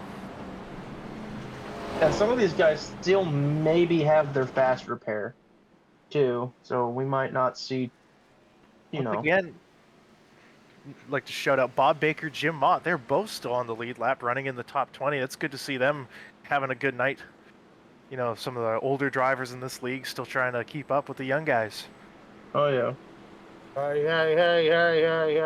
FedEx Bob and good old Jim Mott. Jim Mott maybe trying to Watch repeat it with his... the old guy comments. Sorry, they're still youthful at heart, right? Yeah, it's not old. It's like 60 years young or something. I don't know. Where is the next ARCA race, by the way? I believe five flags. Is that right? Let me. Ooh, that'll be a fun one, a short track. Look here. I know Phoenix is considered a short track, but Yeah, when we get to a Five real Flags grassroots... Speedway. Yeah, when we get down to a real grassroots track like that, it's always a good time, you know, employing the chrome horn to help you get through traffic. It's always a fun time. Yeah. 150 miles around Five Flags. That'll be crazy. Every time we went to... we'll have some green flag racing for you guys, but Oh, I don't think so. don't bet on that. No, this begs different. How are the Xfinity and Cup races gonna look like? We don't... Well, if my Nope. new paint scheme is done for the ARCA car, you may just see me in that race next week. I'll make sure not to lay a fender to you this time, Bill, I promise. Okay, Thomas. Get I ready. will, Race will resume That's at what the they end of all this lap. say. I'll probably be showing up too if the funds are available. Definitely looking to do some more, get some more experience behind the wheel, and It's Considering you're trying to put your name on Austin Runkle's truck, I don't think you'll have a ton of open funds there. Well, I said I I'd would think never about do it, so something like that. we'll think about it. I would never do something like that. The race car has just left.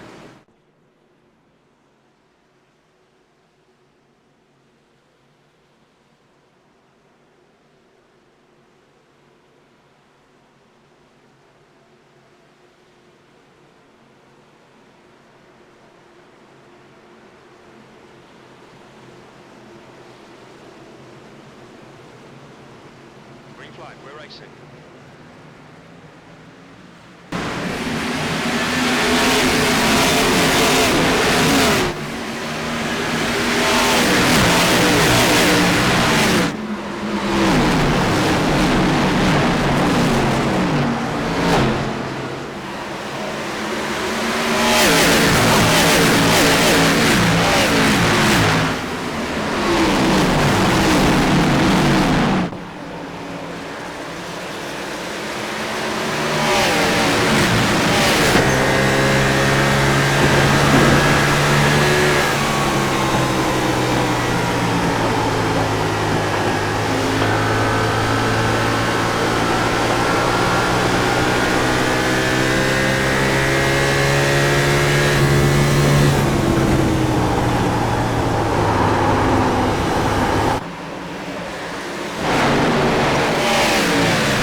All right, and we're back from that quick crank it up. Let me get the guys back in here. Yeah. Henry Kallhoff trying to take advantage of the lead already. He's side by side. Cat Wheeler tried to make it work, but he just don't have the tires right now. Saving that set for later. Oh yeah. I don't think Henry has enough.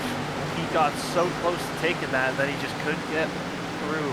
That might have been his best shot of the night. Oh, try to wrecking. take that Got a lead. full course caution. We got a wreck nailed again.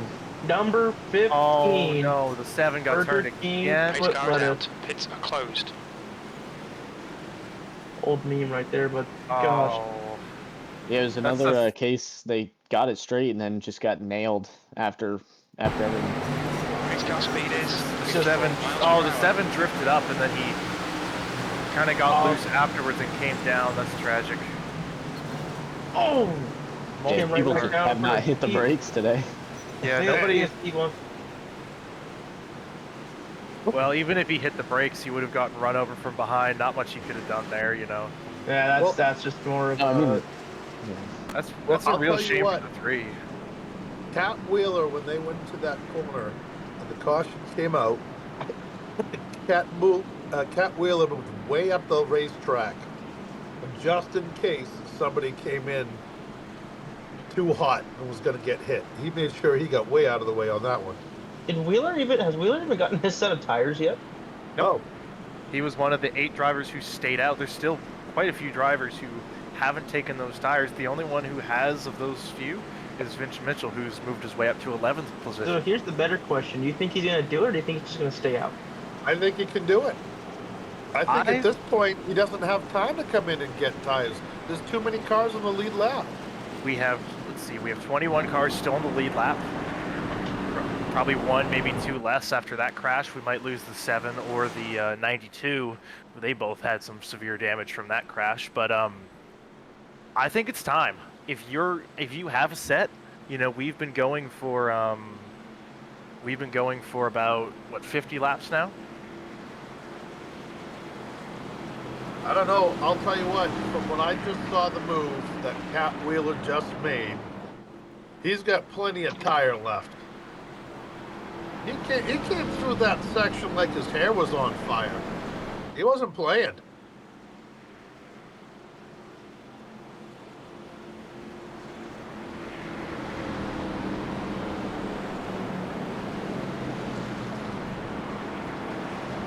The unfortunate part is we've had so many cautions now at 15. Only 24 laps to go. if you think about it, 150 laps. We've had so many cautions. He probably only has, I don't know, 60 laps of racing on those tires.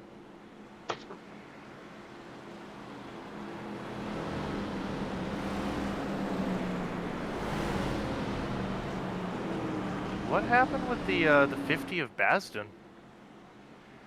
Basden and 50 got collected in that big wreck further on back. Oh, okay. I saw him. He limped to the edge of pit road. No, he came off under green, and then he pulls to a stop at the entrance of pit road and tows to his box. I don't know why. I'm not sure exactly what he did there. Like he comes in pit road, stops in the very first stall, sits for a second, and then eventually tows himself to pit road. I'm not sure exactly what happened there. Maybe lost a monitor or a steering wheel or something.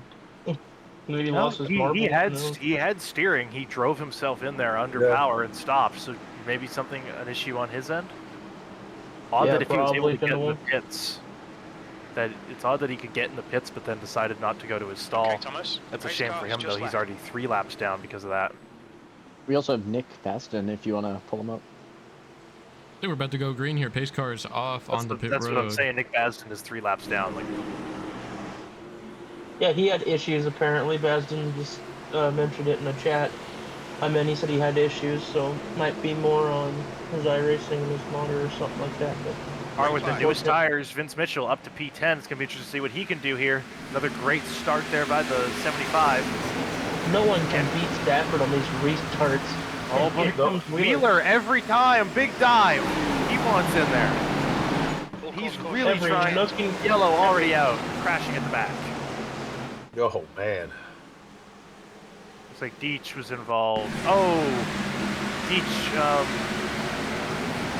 Mason Hoffner came up into Deech and they both are into the wall. That's a shame. Both of those drivers have been having a very hard day. And I'm probably gonna be going home and probably sipping a Race few car speed is 55 miles per hour. adult drinks after this. Both of them might be underage, so I don't know. Well, if they then, yeah. drink Well, anything. hopefully not. Hopefully you get nice trips.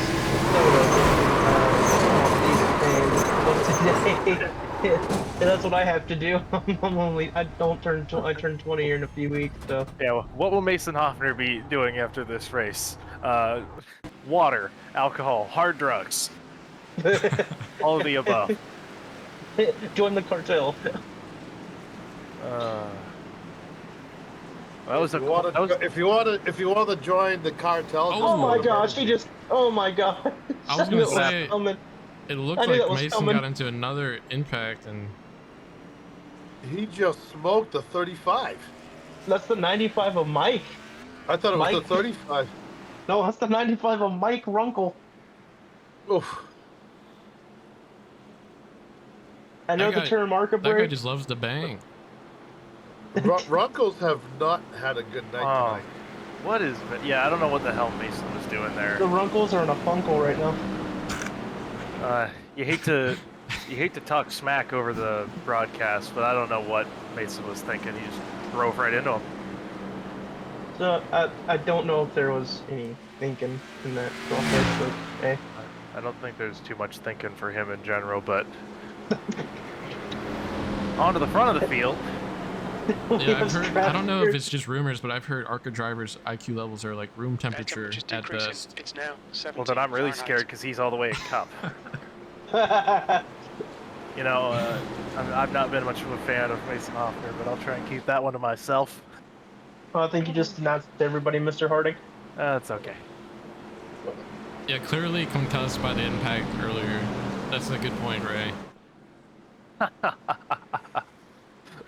Has he been concussed the whole season, Ray? Or maybe his whole career. Maybe they dropped him a few times as a kid. I feel like that could be the story for a lot of our drivers, but who's to say? And my Discord just crashed. Nope, that's back. And 16 caution laps, still right around 40 viewers, so I know you guys are hanging in there for us. Be sure to hit the follow button and or use your Amazon Twitch Prime subscription. I know you guys like to use them on millionaires and billionaires, but hey, we're just a humble racing league here trying to raise some revenue so we can put on good shows for you guys. Thank you so much for coming out. Please, guys, please donate so that we can try and teach these guys how to drive. We're struggling over here. We can hire CGR Racing School will we need teach these guys how to race good. We need the CGR, CJR racing program for the DD and slow. All right, Thomas, get ready. I'm gonna need to apply to that at some point for the Cup Series. All right, here's how not to go through a corner. Don't hit the brakes. You know, just plow through the corner. It doesn't matter if you hit a few guys. You know, just do whatever you can to get through the corner as fast as possible. Do what Noah Spalding did at both Atlanta races. And that's how you miss a wreck.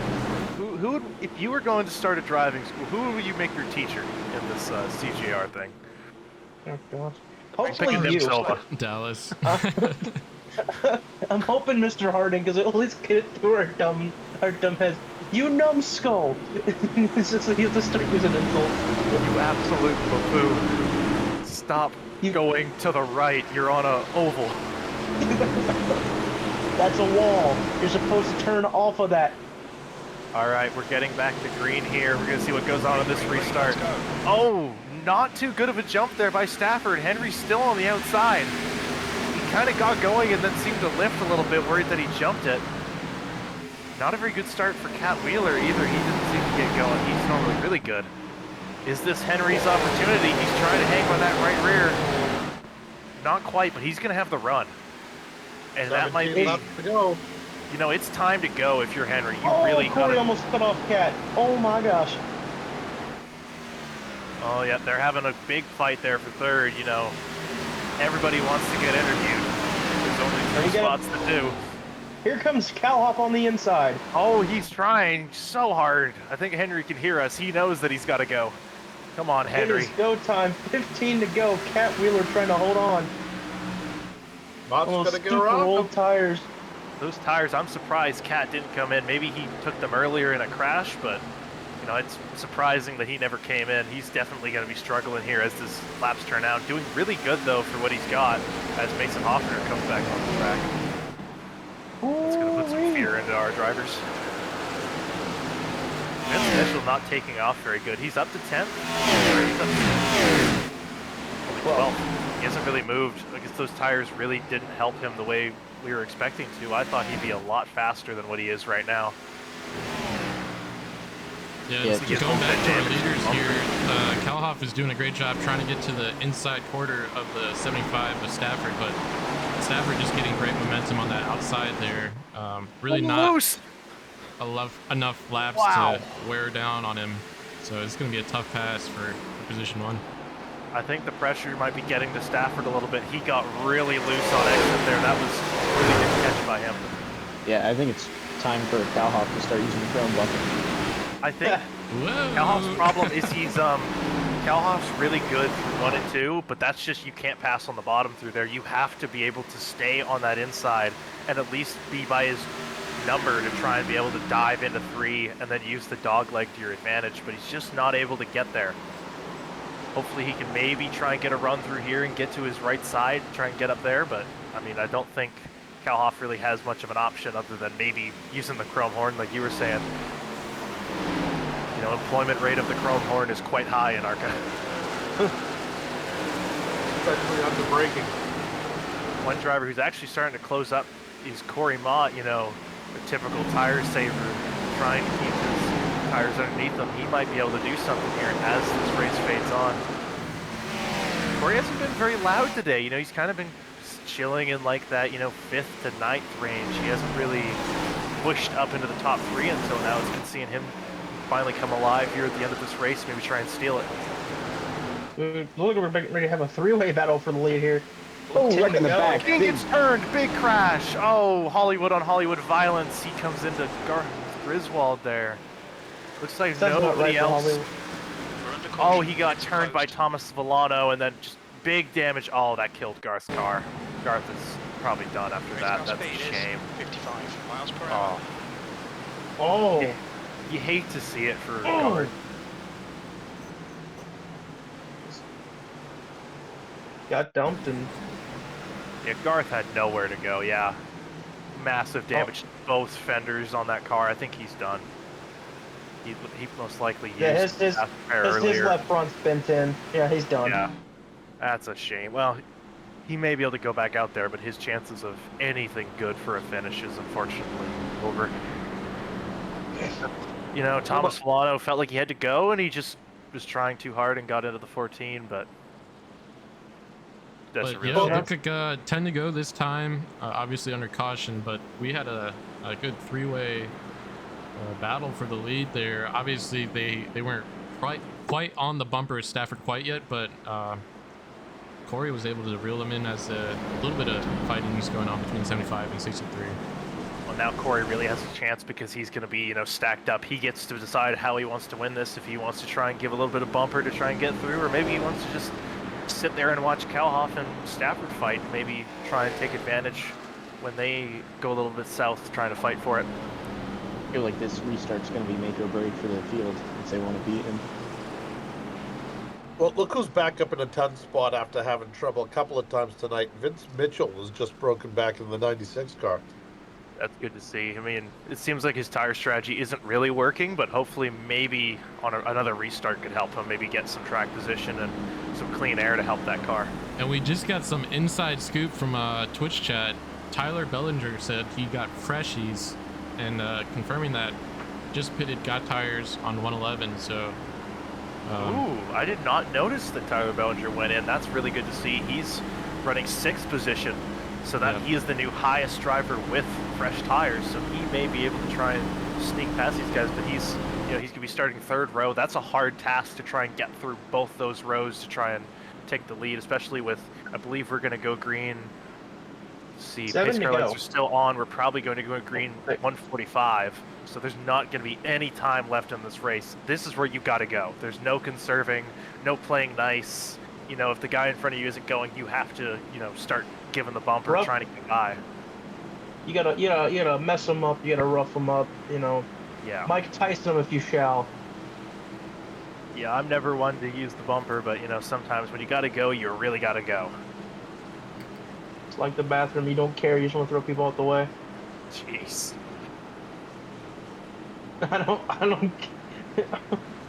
All right, guys, and I just started the last prediction of the race. Who wins? I have Stafford, Kallhoff, Mott in there, and then other. Can Bellinger come back with the fresh tires and steal something? Be sure to get your bets in. I've got 2 ideas in my mind. I feel like either one of our top 3 is going to win this, or they're all going to wreck, and it's going to be a battle between Cat Wheeler and Tyler Bellinger on who can do the bigger send. That's going to be my bet, because you've seen how hard Cat's pushing that thing. He will do anything to win this if he has the opportunity come into his lap. We watch that pace car get ready to go hard left down pit road this time. We're going to go green with 6 laps to go. That's a really short amount of time. I know it feels like ages in the race car, but from where we're standing, this is going to go by the blink of an eye. Nerves are high, heartbeats are high, everything is high, even going to be emotions here. Some drivers might be high. maybe Hoffner, we never know. Coming into the We go back green flag back in the out. air. Stafford with a great start there. Here comes Cory Mott on the inside, looking for it. Kallhoff here. He's going to try to look. 3 wide behind Cat Wheeler. Got the door. Oh, Bellinger's wrecked. Oh, Mitchell's done. Oh, Mott, Nathaniel Campbell's destroyed. Runkle, the 41. I think Mitchell was involved. Not Runkle. Oh, Mitchell, heavy damage on that front bumper. The caution comes back out again. Let's have a look at that again. Oh, Tyler Bellinger just gets absolutely dumped by the 91. And then poor Nathaniel Campbell has nowhere to go. Vince Mitchell gets wrecked. Jim Mott's in it. Okay. That is absolute ARCA breaks from... I hate to call people out. That was absolute ARCA braking from Joe Wright flying into poor Austin Runkle there. Just big damage to so many cars.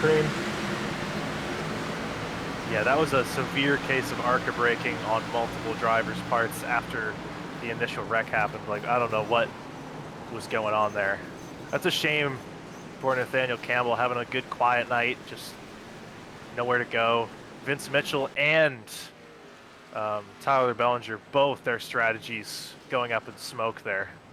Will this race ever end? Yeah, Vince Mitchell Well, disconnected. He's done. I just want to say one thing. Joe Wright was actually slowing down big time. He got sandwiched in between two cars. He kind of got forced down there. I want to mention this now while we're at it. With all those wrecks, Bob Baker is 13th. Bobby's always just kind of hiding back there, waiting for things to go crazy. Like, you'll always see Bob at the end somehow sneaking into a place you never thought he would be. Both Bob and Jim running in the top 15. They've been slowly creeping through. Yeah, Jim got involved in that last accident, unfortunately. He was doing pretty good there for a while. I will say, if anybody has tires, there's only 18 cars left, at least on the lead lap. You could take tires now, and you could definitely make a lot of ground. Nathaniel Campbell, he had a fast repair. He's back out there. Yeah, but as far as I've seen through this race, even when the fastest guys got tires at the halfway break, they couldn't pass the guys who stayed out for at least 15, 20 laps. I don't think tires are going to help. Yeah, I mean, as far as tires, it looks like Jeff Oakes pitted lap 111, currently sitting P8, and Jeremy T-Bone has Cat Wheeler come to the pits yet? I love that Culver's car. Oh my gosh. Let's see. Cat Wheeler last pitted lap 70, so it's been quite a while since he's gotten Maybe tires. he took his tires then. Maybe he's just been, just slightly behind on the tire strategy compared to, saving like we thought. Yeah.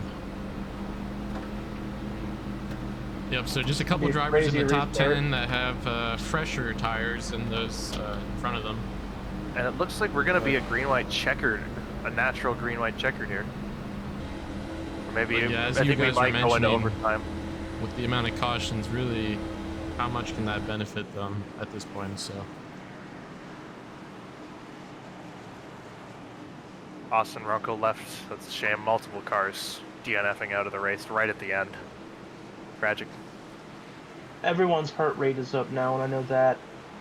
Some of these guys have either nerves of steel or their heart is beating at 500 beats per minute. Yep, lights are out on the pace car, so we're going to get to see what happens here. Well, I'm getting nervous here watching it. Been a wild race so far. Go. We've had a lot of different things go on, but one thing that's remained the same for this entire race is the 75 leading. He's got to do it one more time to get this win here. That's all he's got to do. We've got two hungry drivers surrounding him, though. Henry Kallhoff, last race winner, and Cory Mott. Definitely going to see big moves here. Not to mention, the 4-car. And don't forget Cat Wheeler in that 60. Zach Johnson staying quiet there in 6 as well. These guys really being patient in the front here. All right, getting ready to go green in the Geico restart zone for hopefully the final time. Green flag. Green flag in the air. Cory with a bad restart there. Oh, No, Wheeler pushing Kallhoff off the corner. Great start by Wheeler there to take over third spot. Wheeler is not playing. Whoa, big send by Wheeler. He's going to get side by side with Kallhoff. Not going to be able to hold it, I don't think. Massive wreck. Great job by him. No, they're not. Yeah, middle of 1 and 2, it looked like 4 or 5 cars.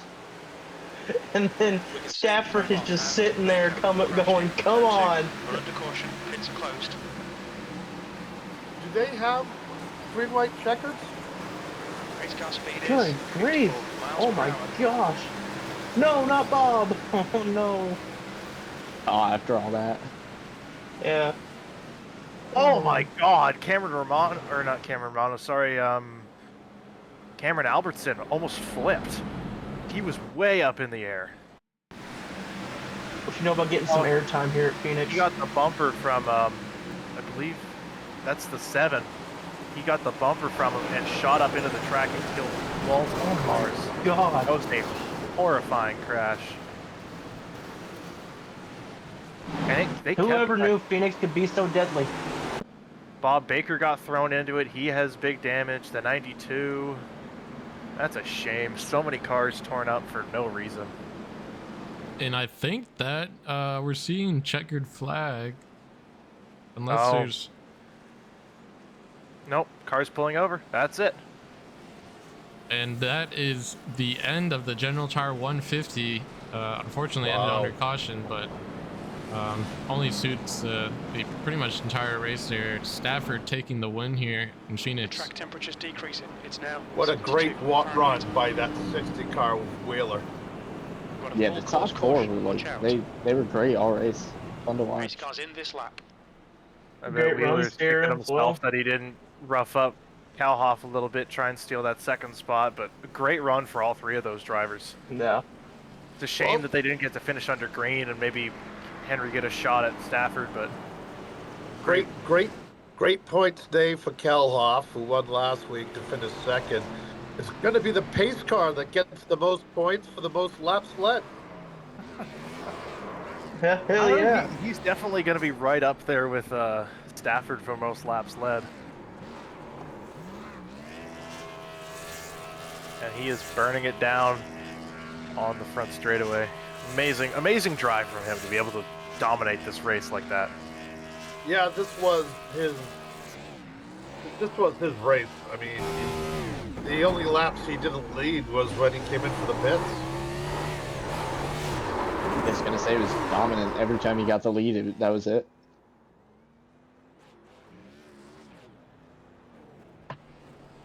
Definitely one of those strange races where there's just so many cautions coming out. You're kind of like climbing a ladder to try to get your way to the front and just trying to avoid any issues. But yeah, Joe definitely starting out front and staying out front was his best thing he could do here with the circumstances that we were looking at tonight.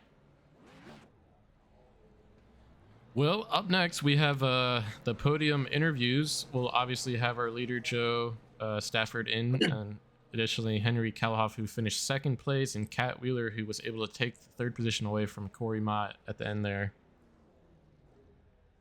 Kat Wheeler got that third spot finish on the restart.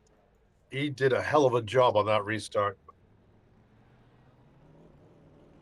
What a crazy finish. Oh my gosh. All right, let's see if we have any drivers ready to be interviewed. I believe our first person will be Kat Wheeler, driver of the 60 car.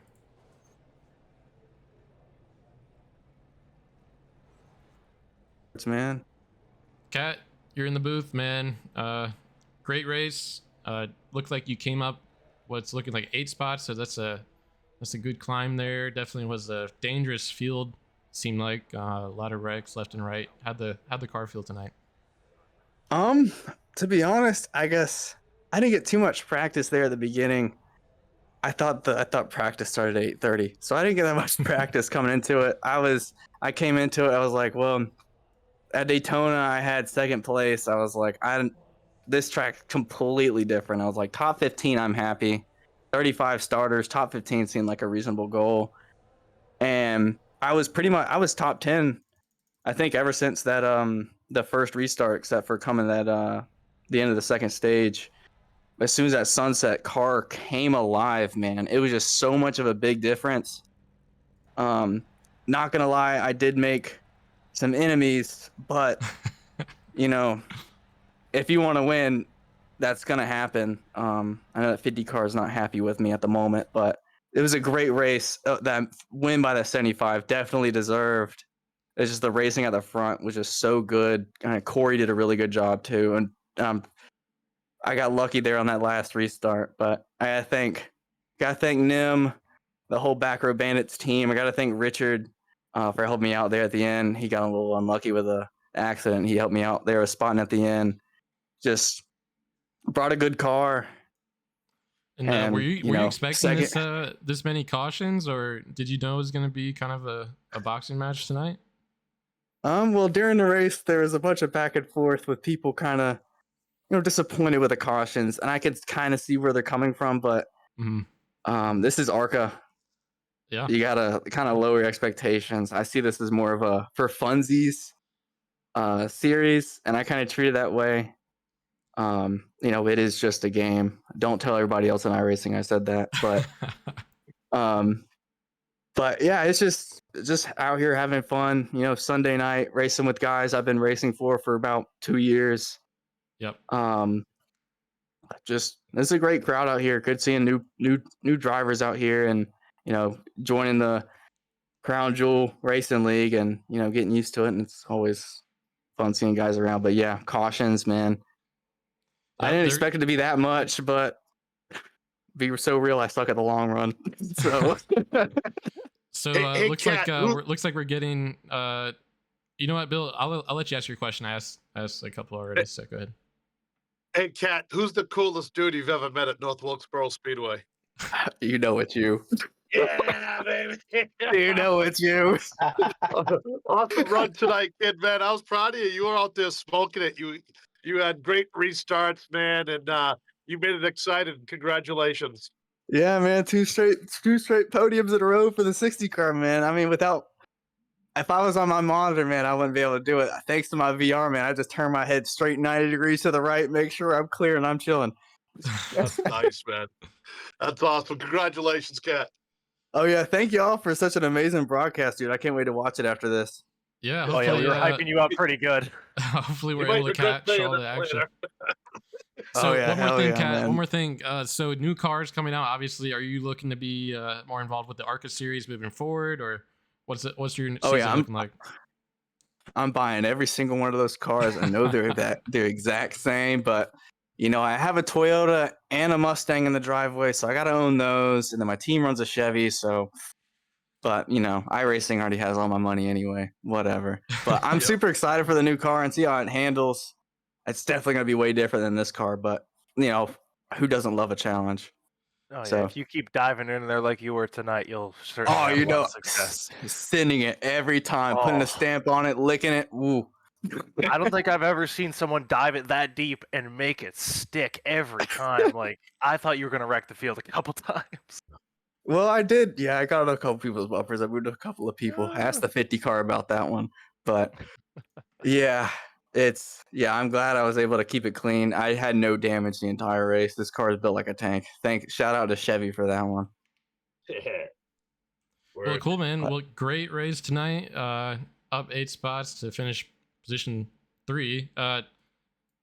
Yeah, 5 Flags is next. Do you have much experience there? Obviously, not something that people run on a normal basis, but how are you feeling about that?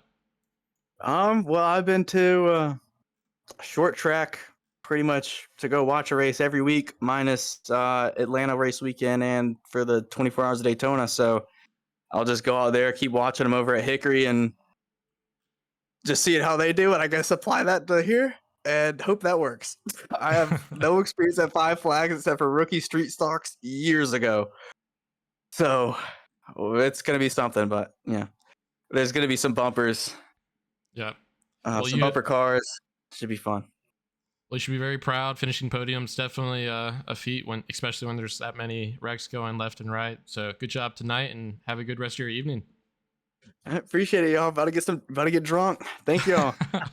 Sunday night beers for Kat Wheeler. You have a good evening, man. Oh my god. Hell yeah. I got work till 11 p.m. tomorrow.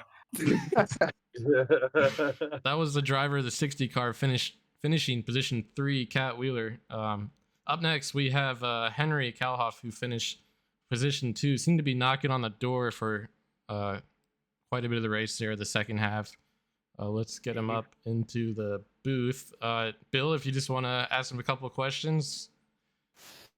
Hey, buddy, how you doing, Mr. Kallhoff? Second place finish today. You're extremely fast. What could you have done to get around Stafford? I did everything I could. That was the best car I've ever had at Phoenix. I'm not happy with that. I could have won. I could have won with that car. It was super good. It could apex the corner. I could go full throttle off a corner. It'd hold straight. It was the best car I've ever had at Phoenix, and we just have too many inexperienced guys. I know it's the bottom tier series. I know it's a series for learning and all that, but I mean, 20 cautions, Yeah, that's just tough. kind of a bad look. Yeah. You looked really strong out there. It's just you never seemed to be able to get a corner on him that you could really capitalize and try and stay side by side to go into 3. Like it seemed like you were really good at getting right to the bumper, but just didn't have that little bit extra to get by. Do you think it was just the dirty air or just not having enough time to really get a long run going? Just not having enough time. I was way better than him on the long run. Towards the end of the green flag runs, I was catching him, and I could run the high side off too better than him. It's just he was also really good at defense. That was the other thing. And then anytime I would get close to him, a caution would come out. And so, if we eliminated half the cautions, I probably would have won that race. Yeah, I mean, I will say, like you being on his inside, forcing him outside, use up those tires, like that's a long-term play. So you definitely needed some more green flag laps to get that pass done, in my opinion. Yeah, but it's whatever. I'm content with second. Just sucks. It could have been different, but oh well. It was a pretty good day for the last race we're doing the Gen 6 with, and then we'll move on to the ARCA cars. But anyway, so good points day. Yep, and looks like you finished first place back at Daytona, and today you finished P2. How are you feeling about 5 flags moving forward? Well, I think I'm doing 5 flags. I might run some of the West and East races. I don't know yet, but I'm looking more so towards Talladega and the rest of the main schedule, since that's going to be my only chance at a championship. So I'll go all for it, and we'll see what happens the rest of the season. Gotcha. Yeah, sounds good, guys. Do you have any questions for Kallhoff here before he heads out? Nope. Just want to say congrats on P2, buddy. We were cheering. I was cheering for you. Oh yeah. I appreciate that. Yeah, we were really hoping to see you try and get the bumper to him, just not quite close enough. He was a clean driver all night. I wouldn't have the heart to move him out of the way. All right, man. Well, you have a good rest of your evening. Good job on P2. Obviously, it's tough when you're on a short time window to get passes done, but good job with position 2, and looking forward to seeing you out here again as the season continues. Thanks so much for what you guys do. Good broadcast, at least. Well, I'll check it out later, but oh yeah. P2 and also points leader, by the way. Yes. Dang, well, second in the West points too. Quick math. Sorry, I can't add that fast, so thank God Stuart. I just went and looked, and he's 4 points up right now. Nice. Yeah. Holding on strong. All right, Henry, you have a good evening. Peace, man. Yep, you too. See ya. Good for him. And that was Henry Kallhoff, driver of the 63, finishing P2 after taking the win at Daytona. So red hot start for him this season. Looking forward to him driving. He claimed that he was faster than Joe. He just didn't have the green flag run to get it done. So definitely be interesting if Joe sticks around and he sticks around to see the battles they have moving forward. All right, so next up, Joe Stafford, driver of the 75 car, winner tonight here at Phoenix for the General Tire 150. Let's get him in the booth. Give me 1 second. Hey, Joe, you're in the booth. You got us? I got you guys. Man, great win tonight. Obviously, a lot of cautions, so starting in the front and staying out front seemed to be the ideal way to get this race done, and you did just that. How did the car feel today, and what was it like being out there with all the cautions and making sure you maintain track position? Yeah, it was a roller coaster ride for sure throughout the race. This being my first race in the Crown Jewel Series, I just wanted to take it easy, make no enemies, and just get seat time with everyone out here. And I qualified well and just played it off of that and was trying to stay up front until we could get to the pit stops, and thankfully everyone pitted with me. But yeah, there was a lot of cautions, but not everyone's perfect, and people make mistakes. So you just gotta play the cards you're dealt, that's all you can do. Yep, and this being like our open series, obviously a lot of new people coming in, you being an example of that. With the new cars coming out, obviously we're hoping to get a lot more participation of, it can be higher skilled drivers or drivers just looking to get on a team. But yeah, we'll definitely keep taking a look and see how we can improve the racing for this series because it seems to be really popular. We had up to about 50 viewers on Twitch tonight, and the racing that we did, we were able to catch. It seemed like it was some great side-by-side racing here at Phoenix. So great job with that tonight. Are you so you thinking about sticking around for the rest of the season? How's your future looking like here? Yeah, for sure. Actually, think I'm gonna be running with Speed Factory in the Xfinity Series full time this year. Awesome, and I'm man. also gonna make an effort to do ARCA full time as well, and hopefully make my way up to Cup eventually. Maybe do a few races this year. Who knows? Yeah, and I mean that's exactly what we were talking about here in the booth. Stuart was mentioning earlier, like this series is to show the teams what you got, and if you're coming out here winning, even if it's just winning one race, sometimes that's enough to get you a seat in the Xfinity Series, which runs on Tuesday nights, and even potentially the Cup Series that runs on Wednesday nights. So, great showing for you tonight, just to come out here and win this race in what seemed like a dominant fashion. Yeah, 100%. Not even winning the race, just how dominantly you held that lead lap after lap, even after the pit stops and all those guys on old tires staying out in front. You just picked them off one by one, not getting too eager to get through them, just methodically getting through, got the lead, never even looked back. Every restart was perfect. You just ran an amazing race. Be good to see you in the higher series and work your way up to hopefully a cup ride at some point. Definitely shown a lot of people that you know how to drive tonight. Thank you. I appreciate it. Yeah, and I will say, we just had Henry Kallhoff in here, the driver of the 6-3 car, saying that he feels like he had you. He feels like, if he just had a couple more green flag runs that were a little bit longer, he would have been able to get around you pretty easily. Were you driving the wheels off that thing, or did you still have some more Yeah, for him? without a doubt. Yeah, he definitely had me, and I told him right before he got dragged into here that I think if we got like a 30 to if it honestly went green with 40 to go, because I checked in, it was like 40 to go, and he was right on my tail, and I was like, I don't know if I could hold him off for the next 40 laps.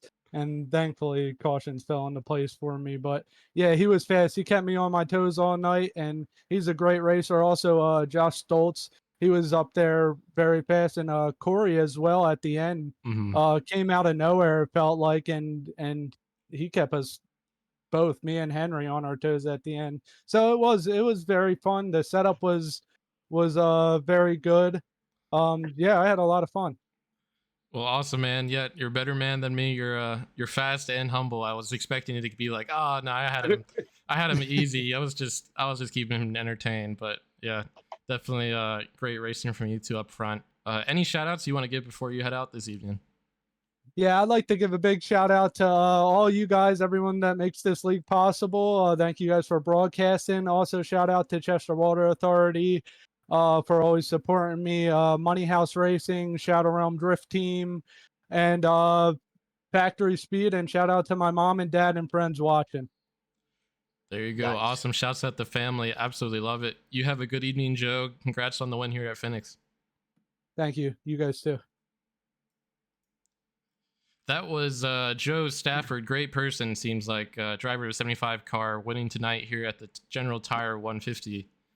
What did you guys think of that race? Obviously, a lot of cautions, but it seemed like it's kind of cool to see the system work as far as drivers performing well and then getting offered seats in the next series. Oh, 100%. I mean, outside of the massive amount of cautions we had, every green flag run we got was really good racing. A lot, especially the guys that were new to the league, like they were really pushing it hard, but not going too far. I know we had a few, further back that were struggling a bit, but they definitely showed off that they have the talent, and hopefully the system continues to work and elevate them into a higher position in the league. Maybe not this season, but definitely next. Yeah, and I have to say, if you're not driving ARCA and you're in the Xfinity or Cup Series, and you keep seeing these guys show up that are showing a lot of skill, like if you're not performing well in those two series, you might be a little nervous seeing what kind of moves these team owners make, because as we've seen already early in this season, a lot of them aren't afraid to change things up to get the results that they're wanting to get. I think tonight's race was kind of definitely out of character. 20 cautions is not I, that's insane. But Phoenix is one of those tracks. It's like Dover, always a ton of cautions. It's not an easy track to drive. And we saw that tonight. And, out of nowhere, here comes this guy named Stafford, and he lights up the track and he dominated this whole race. This was his race. He came in for his pits, was further back in the field, and he was patient moving forward. And as soon as he got the lead, it was over. And we knew it. So I think if there were less cautions, would have been, I think his pit strategy might have been a little bit different too. Mm-hmm. But it was just a great race all around. If you really think about, forget about the cautions. Other than that, it was a great race. Yep, I agree. Well, let's get things wrapped up here. Again, I selected the 75 as a winner, so hopefully you guys got plenty of channel points to carry over into the next races. Thank you guys for being in the booth with me tonight. Always fun to have drivers, and Bill, you being here is awesome as always. Looking forward to no problem. Yeah, looking forward to the rest of the season. Next race we'll be putting on is for CGR. It's Tuesday. There'll actually be a truck race tomorrow, though I believe it's put on by a different broadcast group. Can't remember the name, and that's not on purpose. HDTV, something like that. HBTV is for trucks. HDTV. There we go. Xfinity is CGR drivers, and then Cup is CGR drivers. Yep. So Tuesday night we'll be back here on Twitch, Crown Jewel Race Network. It'll be myself, most likely Bill, and then some other Cup drivers might join us. And then Wednesday again, you'll have the great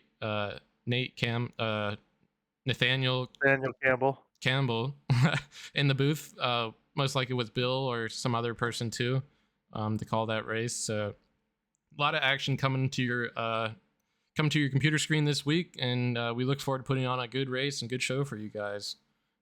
Thanks for lighting up the Twitch chat. You guys were super active tonight. It's always awesome to get a lot of participation. Thanks for all the follows, all the subs, and thanks for also betting. I know it sounds silly, but I think the predictions add a nice little layer to this, and we'll see what we can do with the points. We'll definitely do something, but thank you guys for coming out betting. tonight. Thomas definitely doesn't get a kickback on that. Yeah, no kickbacks here. Well, promise that we haven't been getting all your money. Well, look, you guys have a good evening. Thanks for coming out, and have a good one. We'll call it there. We'll see you, bud. Yeah.